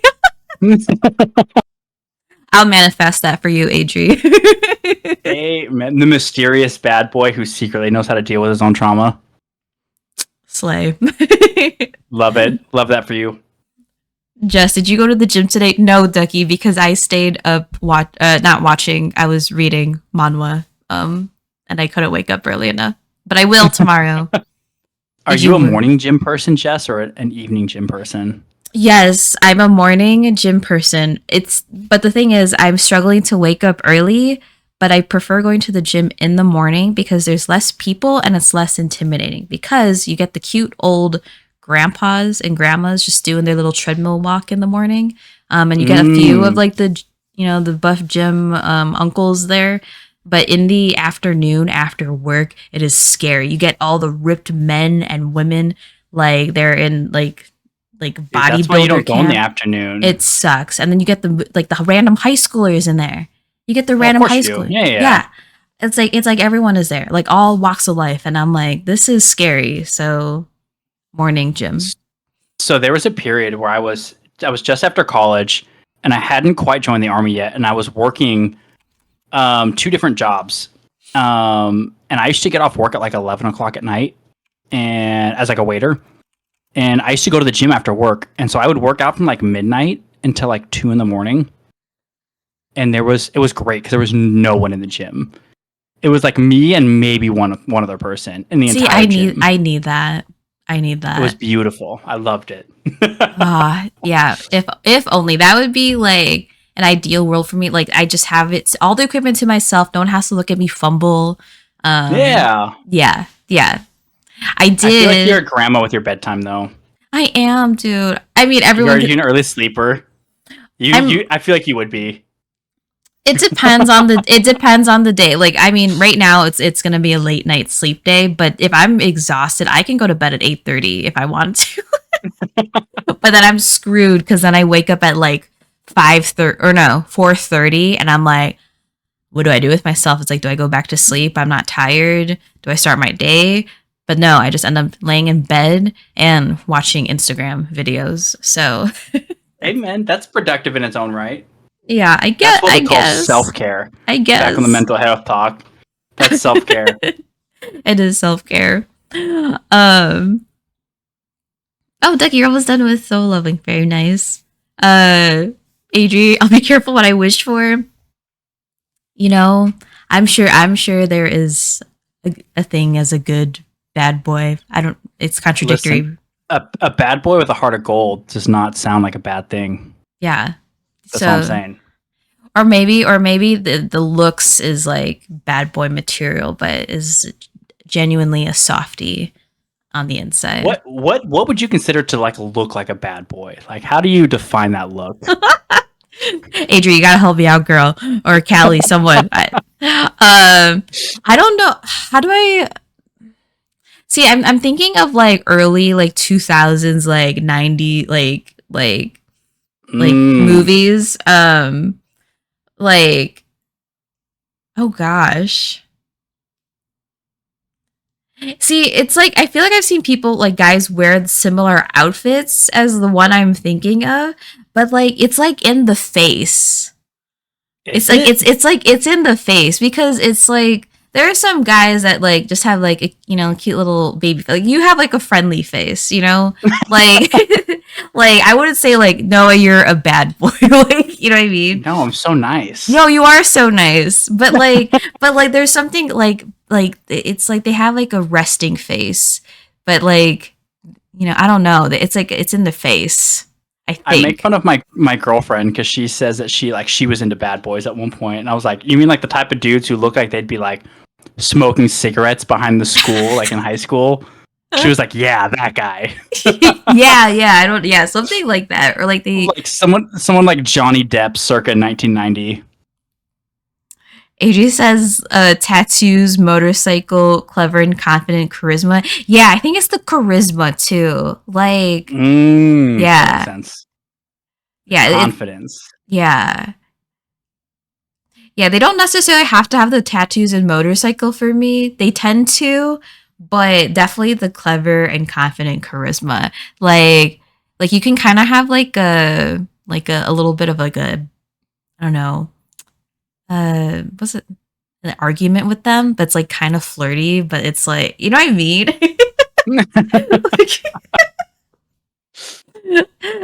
like the girl's like, ooh, I got like a challenge. Risking your health with cigs and vapes. Ramen, the only time I had to go for therapy was for drinking worse than a pirate. Hey, and as long as that was helpful for you, then do what you need to do, man. I don't Listen, know. I just think I of can't. Ducky. Jinwoo is not a bad boy. Adri, exactly. See, this is why I needed Adri. I'm glad she came in the perfect time. Yes, they're very smart. They're like they're flirty, but with like I don't know.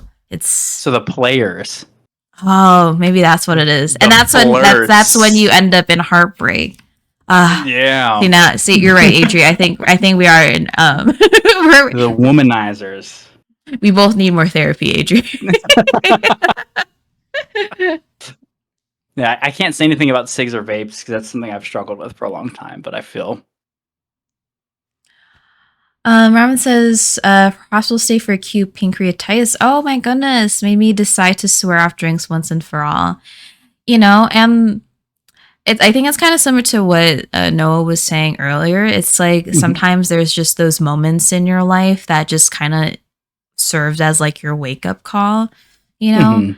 And, whatever what that looks like for you post that event, as long as like you're happy and you're healthy and doing well, then, um, Ramen, I hope you're doing well after that. So, Yeah, good for you, Ramen man. If that's what you got to take to be healthy, then like more power to you. And no judgments at all for that. yeah. And very cool that it helped your dad stop drinking as well, cuz it's like unfortunate that like things like events like that is a way for people to just be more informed of like, like let's change our behavior. Let's figure out what we need to do to receive help.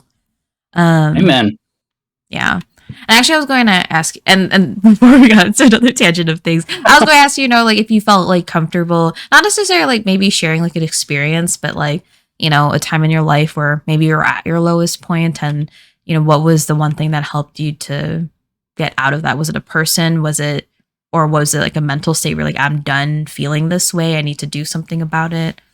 Um, Yeah, I mean, not to. I don't know how deep you want to get with this, Jess. up to you, whatever you're comfortable with. Yeah, and just to preface this, I mean, obviously, anyone listening, right? I don't want to. I mean, if it's just something that makes you uncomfortable, please feel free to step away for a sec. Um, but I don't know. Like I said, like I have struggled with depression and anxiety like my whole life. I've struggled with like ideas of like suicide before. Like I've been really low. and I've been really high. You know what I mean? And it takes a lot of ups and downs. And definitely there were points growing up where I grew up in not necessarily a very welcoming household. You know what I mean? I had abusive step parents. Like I said, I mentioned earlier, my parents were divorced. My mom has been out of my life since I was probably 11 or 12 years old.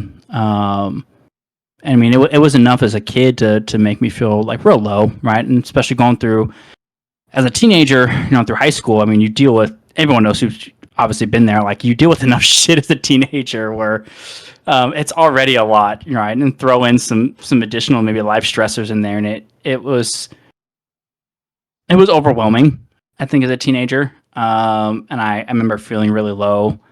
I remember contemplating some probably not great things, and struggling a lot with that.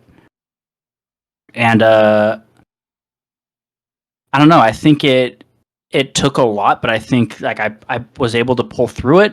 I think that I tried my best, and this may not work for everyone, so I don't mean to say that this is the answer for everyone, or because everyone has their own way of handling things. But the way I got through it was, I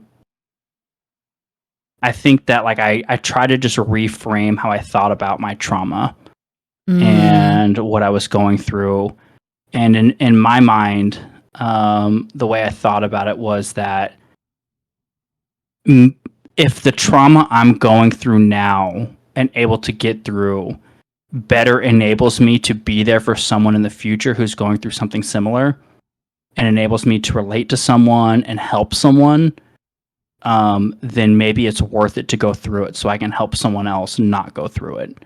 And that maybe it would help me be the person that I wish that I had going through it. And if I could be that light for someone going through something very similar to what I went through, then I would gladly go through it 10 times over if it meant that I could help someone else get through it on the other side. That may not have the same level of maybe mental fortitude, or maybe struggling a little bit more, or just in different ways.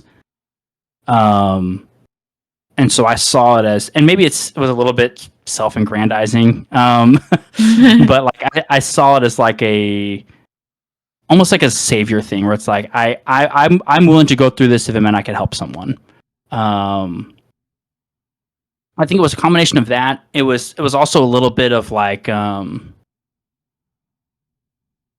guess the way I thought about it too was every bad thing in your life, every negative event, every negative feeling, really everything in your life, right? Whether it's good or bad, right? Trauma, every good time, every bad time, it all leads you to a point in your life where you're going to get to where you want to be. And that every good thing in your life wouldn't have happened unless you had gone through maybe some of the bad things that you had gone through. You know what I mean? Because at the end of the day, our life is just kind of an amalgamation of all of our experiences, right? Good or bad. And I think I've realized that as I've gotten older. It's every positive thing, everything in my life I'm super happy has happened to me. Every person I've met in my life that has been a positive influence on me. It took all of the good and bad things in my life to get me to where I am. And sometimes the bad things are just there to teach you a lesson, to help you become the person you needed to be, to accept the better things in your life later. And so I've tried to take every negative experience in my life, every traumatic experience, as not just as a traumatic experience in of itself, but almost as a learning experience, right? What can I learn either about myself or about other people or about life from this shitty thing happening to me? And how can it make me the person I need to be to get to where I'm supposed to be? If that makes sense. Yeah.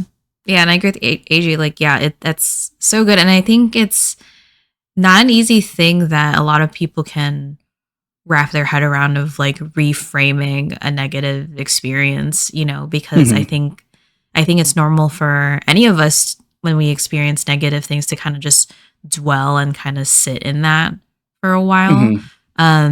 And it's hard for people to kind of see like the glass full type of Yeah. perspective. I think there's some people who kind of, again, just see like the negatives and kind of sink in that for a while. And hence that's what depression is. You just kind of sit in that feeling for quite a while. And Yeah. um, Right. Right. Right. but it's cool for you to like be able to reframe that because it's so true. That a lot of like the good things that do come is we kind of have to struggle a little bit first to kind of get to where we need to be, and that's just like on growth. And not everyone unfortunately has that level of emotional maturity to like get to that level of growth, you know Hmm. um but that's cool that you're able to like overcome that in that way. Was that like, would you say like in your late teens or like early 20s or maybe even now that like you saw it in that way? Yeah, I mean, I definitely think it started in like my teenage years in high school, and Mm-hmm. it's obviously something I've had to continue to grow with. Um, and like I hope anyone realizes, like I don't mean to say that's like the way of dealing with it, right? Like Right, right. I would never put that on someone as like a hey, this is how you need to do things, or shame Yeah. someone if they don't deal with things the same way, because everyone handles things differently. This is just what works for me Mm-hmm. to help get me through it. But definitely, it's something that like I have continued to try to grapple with and struggle with, and just like anyone else, some days it's easier than others to try to maintain that same mindset. Some days it's a lot harder to deal with, Yeah. um, depending on what you're going through. That was just my way of dealing with trauma. Yeah. And yeah, everyone's experience is so different. And I think like, we're all human. We're all human. We all feel what we feel. We all experience different things, and the way we cope with different things is looks different. And um yeah, again, I think that's like awesome. Well, one, thank you for sharing that, and then two, Mhm. thank you for um I no, not thank you. Thank you for sharing that, and then I'm glad that you were able to overcome those hurdles and to like come to that conclusion for yourself to make yourself better. Because clearly, like, I don't know how to say this, but like I'm like it's just you're just very like confident with how you present yourself, and like it's just me gassing you up essentially. Like, Thank I'm just you. like, Thank you. yeah, no, it's just like very apparent of just like how kind you are as a person and your goal of like wanting to help other people. It's you can feel that. So I don't know how to say that in a more eloquent way, but that's me saying that you're a good person. No, thank you, Jess. No, it's wild because I feel like so much. I've I don't know who out there, right, has gone through abuse or gone through maybe someone not treating them well, right? But like so much of what you hear, I think, as you go through it is, like X, Y, or Z person also went through X, Y, or Z abuse, and that's why they treat people the way they do. And Mm. like I always feel like that rubbed me wrong, Mhm. right? Growing up, having gone through my own abuse in my own life, from people that really should have never treated me that way. Mhm. Um, and I always felt like you can take trauma in your life and process it two different ways, right? You can either choose to let it make you worse, or you can choose to let it make you better. Um, in terms of like, you can either choose that like, hey, this trauma is all I've known, so that's just how all I know to treat people, or alternatively, you can decide that like, I know what it's like to feel this way, and I would never put that on someone else, and I would never want someone to feel the way I did. And I've always tried to make an active choice about the latter. You know what I mean? Where it's like, I know the things I've been through in my life and the things I liked and didn't like and the way people treated me. And I don't think I'll ever consciously choose to put people through some of the same things I've been through. Um, and so I just choose to be a better person for it. You know what I mean? I think it's a choice. Yeah.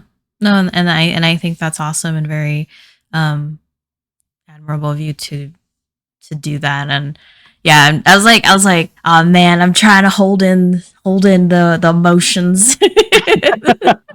I try to be funny to cope. No, and yeah, and that's so real, and I think like that's why coming back to what the two of us and Ramen earlier were talking about of just like having these conversations known because it's important, you know, because there are people who might not even know what are the first steps of coping. And again, it's not like yours is like the right answer, but at least this Right. is like one way or one experience in doing that, you know, Right. because yeah, I mean, just from my experiences of being a high school teacher and now working in like a college, it's like so many different walks of life. They go through so much different shit. And, you Hmm. know, like big or small, there's just a lot that people go through. And um, you know, it's one thing to tell people like, okay, this is right and wrong, and this is like how you feel, but how to cope with that is like there's some things that it's hard to explain. You know, like when I Right. like I don't I'm sure your parents didn't. My parents didn't tell me like, you know, my mom would always talk. She's the type of person that whenever I go through hardship, she always goes back to like her stories. It's like, oh, but you know, just think about how strong your mom is. I was like, well, mom, I'm not like you know, like the experiences you had are different than my experiences here in the US. It's like not everything is as easy as you paint it to be, you know, and sometimes it's hard for people to teach that, you know. Yeah, I think that goes back into you have to make people feel validated in their experiences, Mm, right? And everyone right. has their own lived experiences, and they're very individual. And not everybody's going to process or even experience. Like two people could go through the exact same scenario together and process it very differently, Right. and experience it very differently. And I don't think there's anything wrong with saying that, like, just because someone else had it worse doesn't mean what I'm going through is easy to go through or any better, right? Mhm. And I think that specifically as a child of trauma and child abuse, that was something I struggled with for a long time, was feeling like I didn't have a right to be upset, you know what I mean? Or to feel like I had Mm, trauma because someone else had it worse. And right. what right did I have to feel upset? It took me a long time to break out of that mindset of like, just because someone else had their own shit to deal with does not mean that like my stuff was any easier or any less valid. And I think that's a mentality you have to understand when people are safe enough to open up with you about their stuff, that like, just because you may not relate to it, just because you may think that someone else has it worse or different, like that doesn't mean that someone else's experiences are any less valid in what they're going through. And I think Yeah. you have to be understanding of what someone is going through and how they feel about it, whether or not you agree with it or even completely understand it or not. Mhm. Yeah. I think that's like for a lot of conversations, you know, people just want to be heard or Hmm. just be validated about how they feel. I think a lot of times people are quick to say something or quick to give opinions, but sometimes people just want someone to listen to them without even having any sort of judgment. And that's something that I'm still Right. working on too with like, let's say like me and my sister. Like there's days like she just wants to like rant. And it's easy for me to just like give a quick opinion, but she simply just wants me to listen and validate that she's feeling frustrated. Um, and it takes time. It's a lot of like unlearning for me as a person to like, okay, like not everyone wants like advice. Some people just like need to listen and just be quiet and just like accept like yeah, I hear you. You're feeling this way and like, you know, like how can I help you feel better or like what do you need from me? And that can go a long way for some folks. So, Yeah, I think that's I think that's an experience that most, I would assume most women can probably relate to if you've dated at all. And I think most men have gone through, is I think that, obviously generalizing here, but I think that a lot of boyfriends or partners have a tendency to try to fix problems. And I think a lot of the times, sometimes people just want to be, like you said, just want to be heard. Right? I don't want you to fix my problems. I just want you to validate that I have my own problems mm, and understand that I'm going through stuff. And don't try to fix it because I know how to fix it. I'm not looking for that. I just want you to hear me out Right. and nod and be on my side. Right. Right. And that's something that I'm learning how to do too, because I know I have a tendency to try to play Mr. Fix It sometimes. And it's just learning how to be a good listener, which I think is a life skill that a lot of people are not good at, myself included. Yeah. And it definitely is. It's a skill for sure. It's something that needs to be worked and you can get better at it. Yeah. Also, Muggy, thank you for the stretch and hydrate. I didn't forget your affirmation. Yeah, and thank you for sharing everything. And thank you to people who were commenting earlier and asking questions. So AJ Ramen, I appreciate you all. So I guess before we enter into our last three questions, to just kind of be mindful of time, because I usually try to hit like the 2-ish hour mark. I know you didn't eat. You didn't eat dinner. I guess, like, you know, you shared your experience and what was helpful for you. But I guess in general, for just anyone that's maybe feeling that way, just in a low point in their life, what's maybe some general advice that you would give to someone who's currently like in a rut right now? Oh, I appreciate it, AJ. I guess just general advice is maybe some of the stuff that I would have needed to have heard when I was going through, right? Yeah. Is no matter what you're going through, like, you're not alone, right? There's people who love and care about you, whether or not you can see it in the moment or not, because I know that it can be hard to maybe see in the moment. Like, there are people who are better off with you in their life. And that no matter how painful things are, no matter how hard things are, everything is temporary, and that today's problems become tomorrow's jokes, right? Like, think about where you're going to be in a year, 2 years, 5 years, 10 years from now, and you're going to look back at the memories from today and laugh and be happy, or maybe not happy, but you're going to laugh and be happy that you made it through it. You know what I mean? Like, the problems that you're dealing with today and the struggles you're dealing with today, you may not even remember what you were going through in 5 years. And you just got to get to that point, right? You just got to power through it. You know what I mean? And that people love you. You know what I mean? And it'll be okay. And you got to take the struggles you're going through now and let it mold you into a better person. I think if you can, as hard as it is, and I'm by no means saying it's easy to do, but if you can let the struggles you're going with or dealing with today, if you can frame it in a way that it's teaching you how to be better tomorrow, I think it helps you get through a lot. If you see everything as a teaching moment, if you can work on trying to be introspective, and really just try to look at maybe the lessons life is trying to teach you, even if the moments are hard, even if they're hard to get through. I think everything is meant to teach you something. Every person in your life is meant to teach you something. Every experience is meant to teach you something. You just have to be open and willing to listen to what life's trying to tell you. You know what I mean? But I think that ultimately it molds you into the person you need to be. It guides you into the places you need to be at. You know what I mean? With the people you need to be there with. And I think that at the end of the day, you'll always be happy that you went through what you went through if it meant getting to where you wanted to be. I feel like I need to like a standing ovation, like, yeah, like, dude, you're a hella good speaker. Like, I'm like, I feel like I'm in your Miso Motivational. Thank you, Jess. Thank you. Just be gassing you up more. Just have your own TED Talk, Noah Talk. I love it. Well, again, thank you everyone, for asking questions and participating. As you said, Adri definitely loved listening, and some of the things that you said, Noah. So Our final three questions for the night are Hmm. just questions that I asked every guest on here.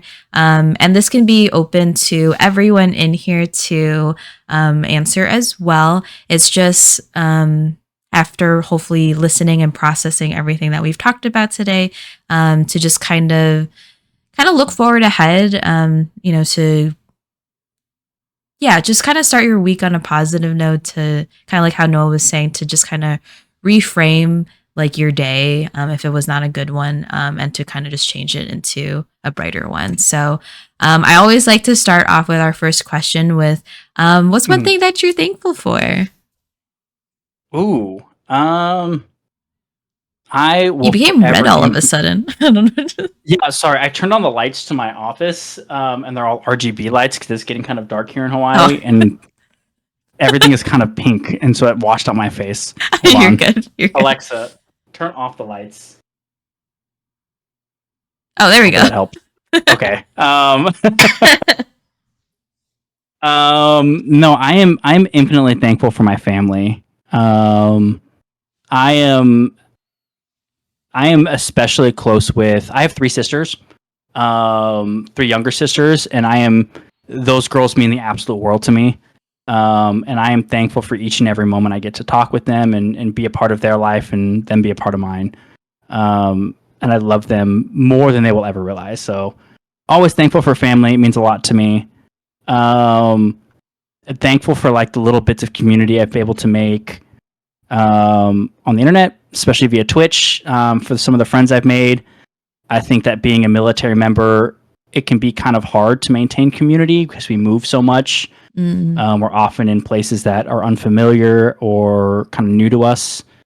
And then even when we start to build a local community, we move every 3 or 4 years, so it's starting over. And I think that the ability to kind of make a consistent online family and friends, people that I can kind of carry with me no matter where I end up, um, people that I feel a lot of connection with, that I trust and I love in so many different ways. I am always grateful for that. So, awesome.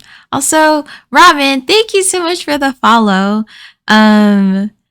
Robin says that they're thankful for being able to still wake up and spend another day. And amen, ramen. Thankful for every day. yeah, yeah. Honestly, like it's such a simple thing to think about, but just simply waking up is a blessing in itself. And I think for me, I'm thankful for just like my body in like in a way like health wise, like Yeah. because you know, and other people know that I've been like sick, but like just appreciating health and maintaining that is something I'm grateful for, because feeling sick is not it. And it's, you feel helpless, and it's, there's a lot of things that I want to do, and I like the feeling of being healthy and being able to um, do a lot of things with like the body that I have. So yeah, so Dude, you thankful you for that. never appreciate your health more than when you're sick. Yeah, it's so You know what I real. mean? So it's Like when so you're real. sick and you feel like you'll never feel good again, when you're like, I'll never ever not have a cold, or I'll never ever not have, and you're like, this feels miserable, and then you get better and you're like, oh, thank God. I'll never take this Yeah, for granted. yeah. Like I legit, that was like the worst sinus headache I've had like ever in my life. Like I never want to feel that again. I get you. It was so bad. So, and that was because I neglected taking care of myself. And I'm like, yeah, kind of like we were saying, ramen, with like, yeah, like I stopped drinking. I was like, yeah, I'm not gonna neglect like not going to the doctors and getting antibiotics sooner. Like, Amen. yeah. When the doctor was like, yeah, I think you've been like dealing with this for like 5 weeks. I was like, oh shit. Oh, dude. Like, Oof. I feel that. yeah. So never again. So I get you. all right, my second question is a little bit more of a fun one. Is there something that, or is there, wait, what is something you never had the chance to do, but you would love to try someday? I know you've done a lot of things already, but is there still something out Ooh. there? That's a good one. Um, so I have like a kind of a more boring answer, and then I think like a more stereotypical fun answer, right? Okay. So I think like the stereotypical fun answer, right? It's like I've always wanted to skydive, right? My sister just came to visit um last week, and she went skydiving while she was here in Hawaii, and Ooh. I am so infinitely jealous. Um, Not that I think I would make it a regular thing, but I want to do it at least once in my life. I think would be so cool. Um, I think the more kind of boring but probably more honest answer is I just want to travel more, man. Like I've seen so many cool places in the world and Mm-hmm. experienced different cultures, but like for example, like I've never been to Europe. I've always wanted to go to Europe. Um, Going to Italy has been my dream since I was like a kid. Aw.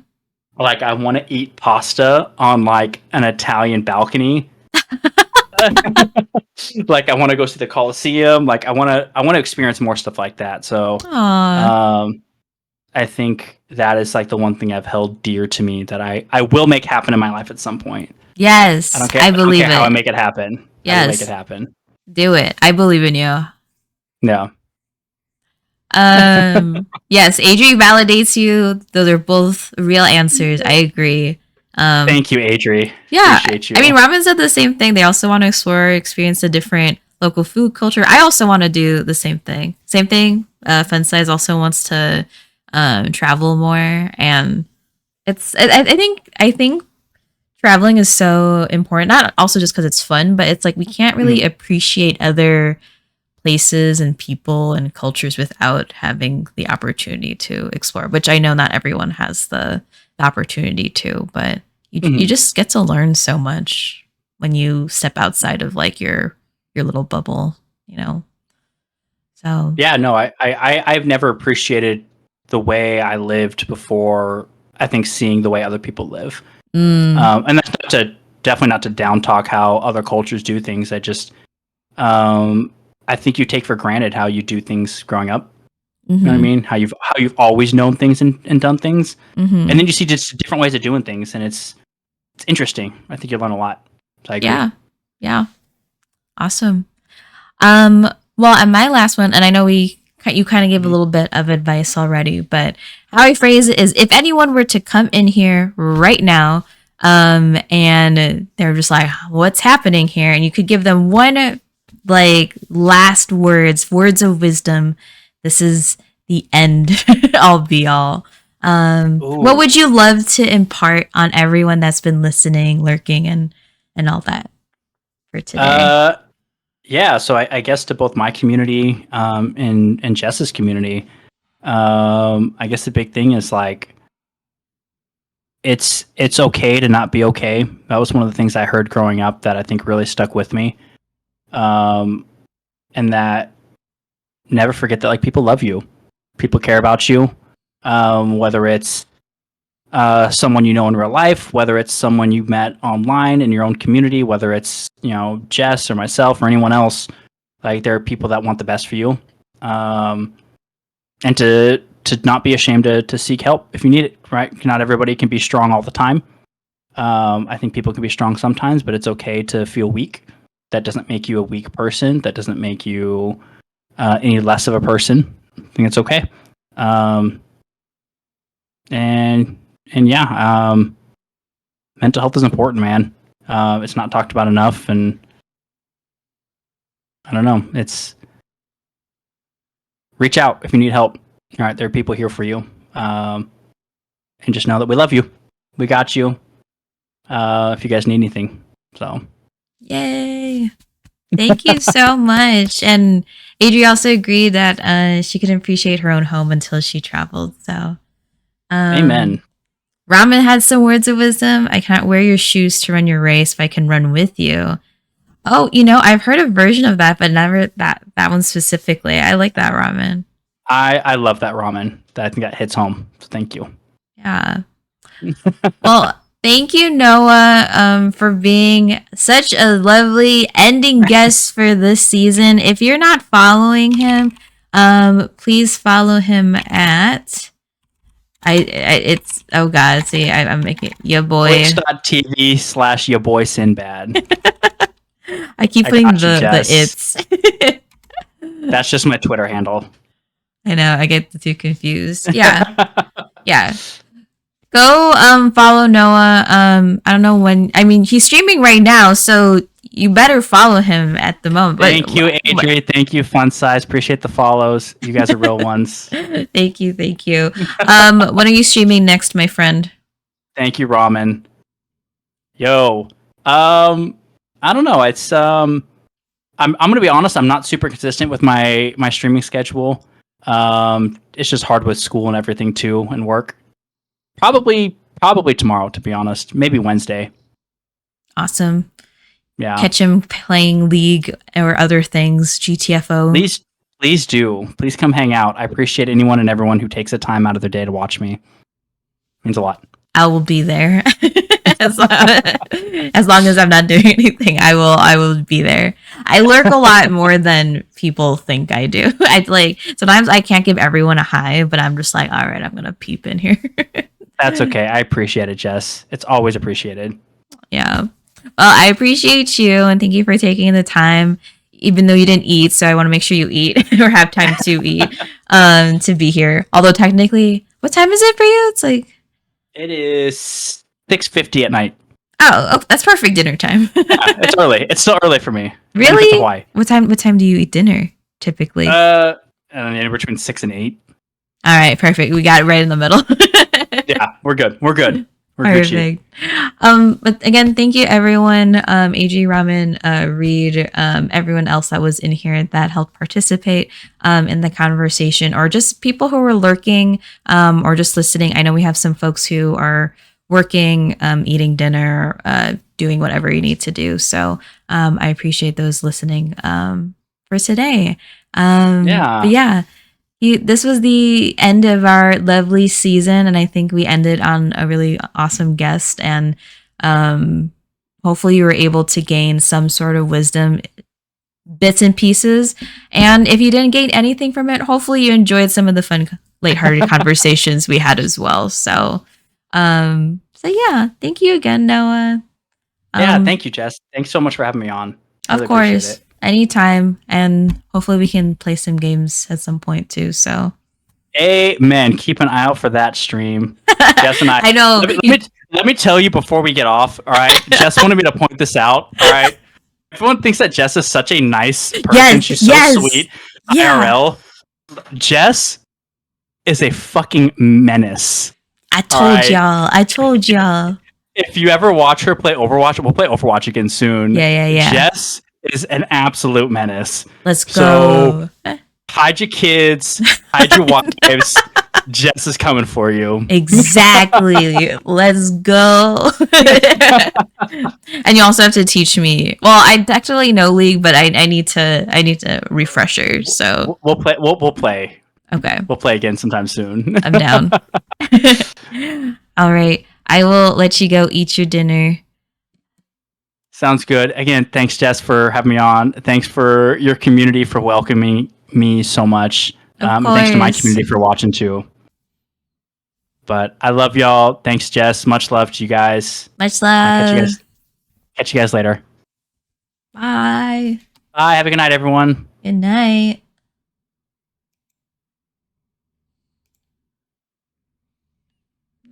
Alrighty. Well, we had a lovely party today. Thank you those who supported Noah and following him. Again, you can follow if you didn't catch him at Your Voice in Bed. But thank you to everyone for being here. Ducky and Muggy, I didn't forget about you two. Are you both here for your affirmation? Also, Adri, thank you for being here. I saw your cute little picture of you in your little like Miss Boba outfit. It was so cute. I loved it. How was the stream for that one? Let me see who else is on.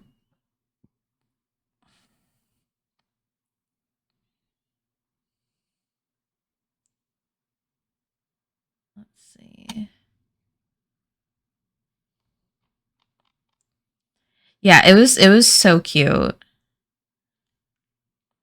Thanks for having me on. Thanks, Noah. I appreciate you. That's Noah. That's I know that guy. Show him some love, everyone. Ducky Muggy, are you still here? Or else I'll just message your affirmations later. It was fun. Very rarely I do that. Lots of channel points to redeem Miss Boba Universe. Oh, it was a channel point redeem? Was it like a group incentive, like a one time thing? Can we raid?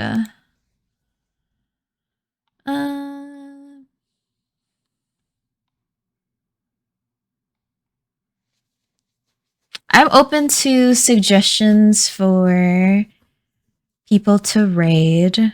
If anyone has any suggestions. Otherwise, there is one, but they are all playing. Oh, this person's not here. I go play games now. Good night. Good night, Reed. Thank you for being here. Jonathan, are you still streaming? Did you end already? Monday's full of motivation. They are. Dang it, Jonathan. I was hoping that you were still streaming. So you've just finished. I wish I could have rated you. Not a group one. Have a few dress up redeems that we have fun with. Oh, that's so sweet. I love that. We just finished. I end pretty early. I get tired fast. No, that's valid. Streaming is a lot. Like, I can only stream for like, I don't know, 3 hours, maybe 4. I think, yeah. When I streamed for 15 hours for my charity stream, it was a lot. So I don't blame you. Get your rest because I think we're in the same time zone, right? Yeah. Make sure you rest. Everyone, make sure you eat as well. Can't imagine streaming for more. It's exhausting. So, do you wake up early tomorrow, Jonathan? And how was your Valo games?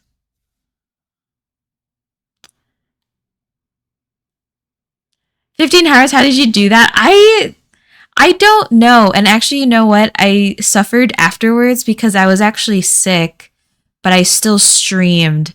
And then my body got mad at me the next day. Like, I got more sick. Val went all right. 2 wins, 1 loss. Let's go. I wake up early naturally. Oh, what time do you usually wake up? Like, without an alarm? I'm done after about 3 to 4 too. Just chatting can be draining. It is. It's very taxing.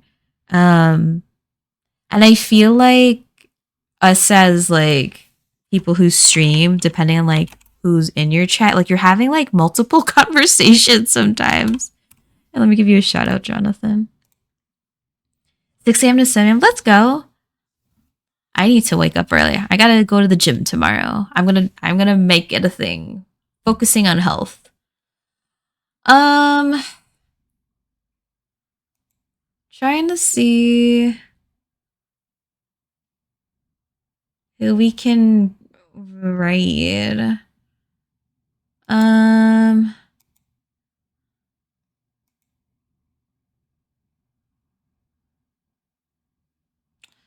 You know what? I think I am. I have one person playing Apex Legends that I haven't raided before, but I think I'm gonna raid an old friend of mine, Mr. Freddie Lamb Chops. I haven't rated him in a while. And fun fact, he is the reason I continue to stream kind of like consistently. So I always say like without him pushing me, I really wouldn't be doing Miso Motivational and all that. So yeah. So let's show him some love. I think he's gonna be our person for tonight. Let me set the raid. Yeah, Yeah. No, you already know Freddie. Yeah. Just I think he's someone I think the cool thing about doing Twitch and being able to get to know different people, whether it's people I've been in chat with or even people I follow on Instagram, is that I get to learn bits and pieces of everyone's life. Obviously, I don't know the full picture of everything, but if I go into someone's stream and I remember like they're like, yeah, I'm kind of going through some stuff or like not having a bad day, like I tend to try to remember those things. So I think Freddie is in a place where he could definitely use some motivating. So I try my best to be like observant and all that. But thank you so much, everyone, for being here and to all those who followed. So thank you to Ramen for the follow. Thank you to Sufficiently Large Man for the follow.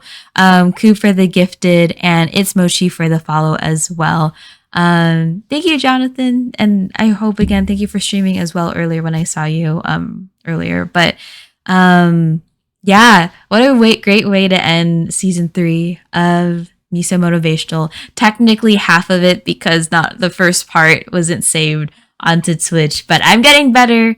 So we have 3, now 4 gonna be uploaded to like our little collection of stuff.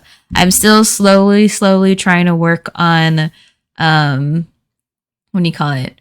Making little edits. My goal is to make like little Twitch clips of just really big highlights of things that people have said. So maybe some of the quotes that Noah said tonight that were really impactful. I would love to put that as like a short or something like that on YouTube. I don't know. We'll see. But Jonathan, I know you're talking about how it just takes a lot of time in the day to like edit, and I have a lot of things I have to do, so it gets a little bit difficult. So we'll try our best. We'll see what happens. But the most important part is that I'm going to be hitting 1 year of Miso Motivational in 2 weeks, which is surreal.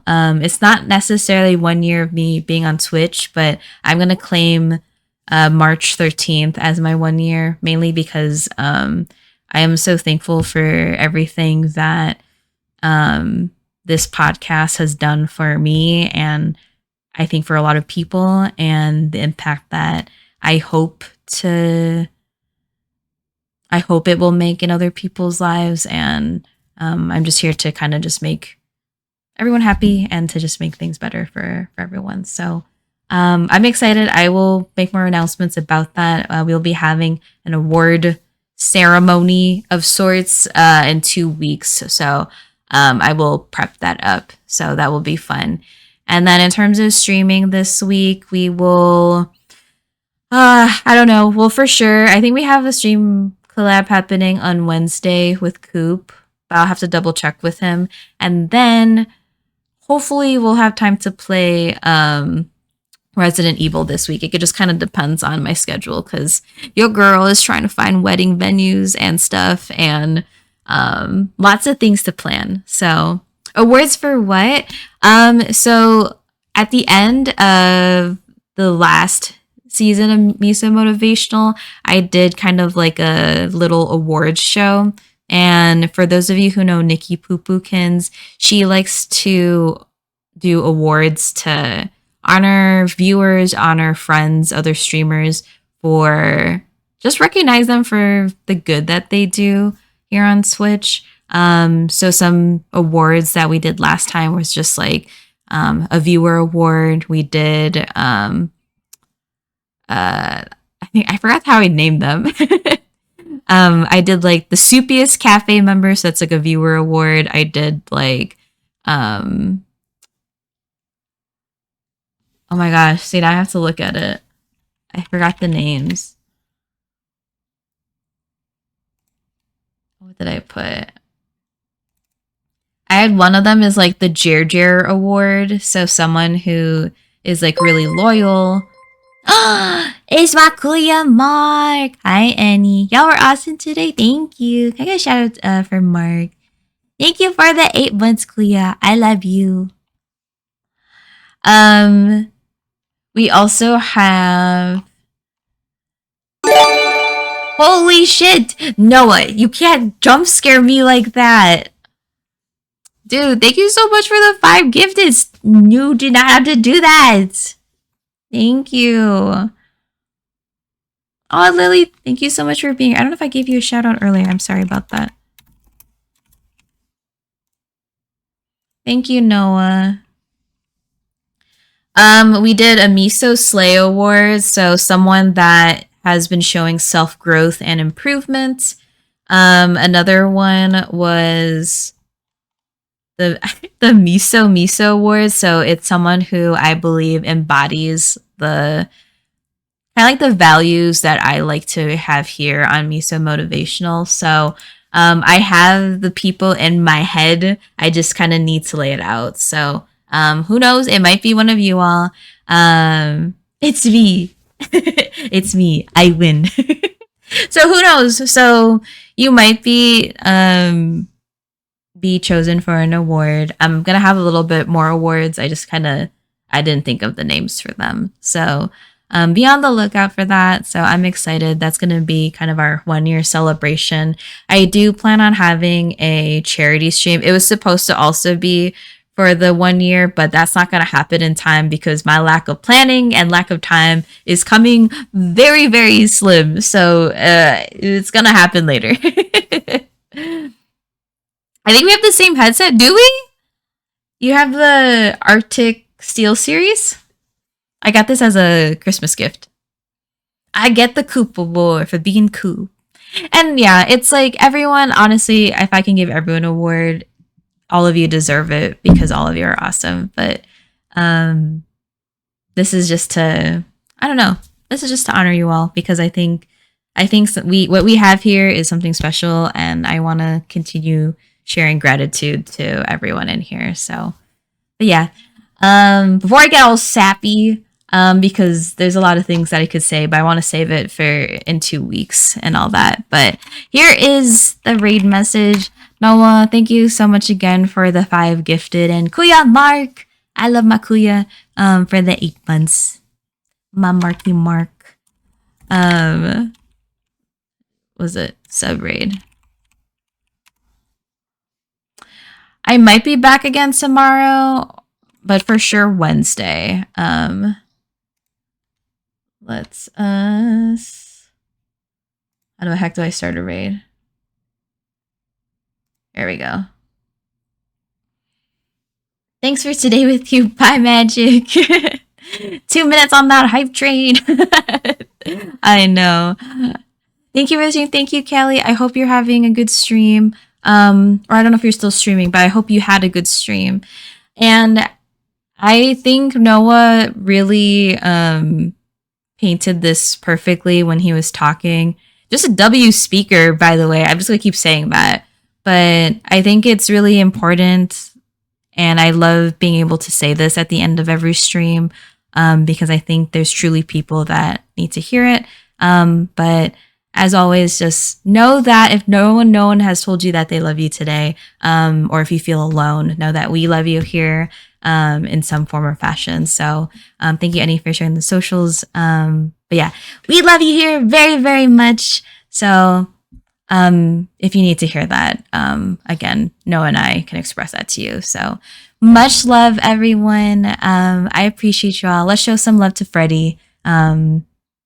And show that kindness towards him. So, sorry, Annie, the Discord doesn't work, remember? Love you guys. Let's head out. Have a good week. Have a good morning. Good night, wherever you're at. Peace.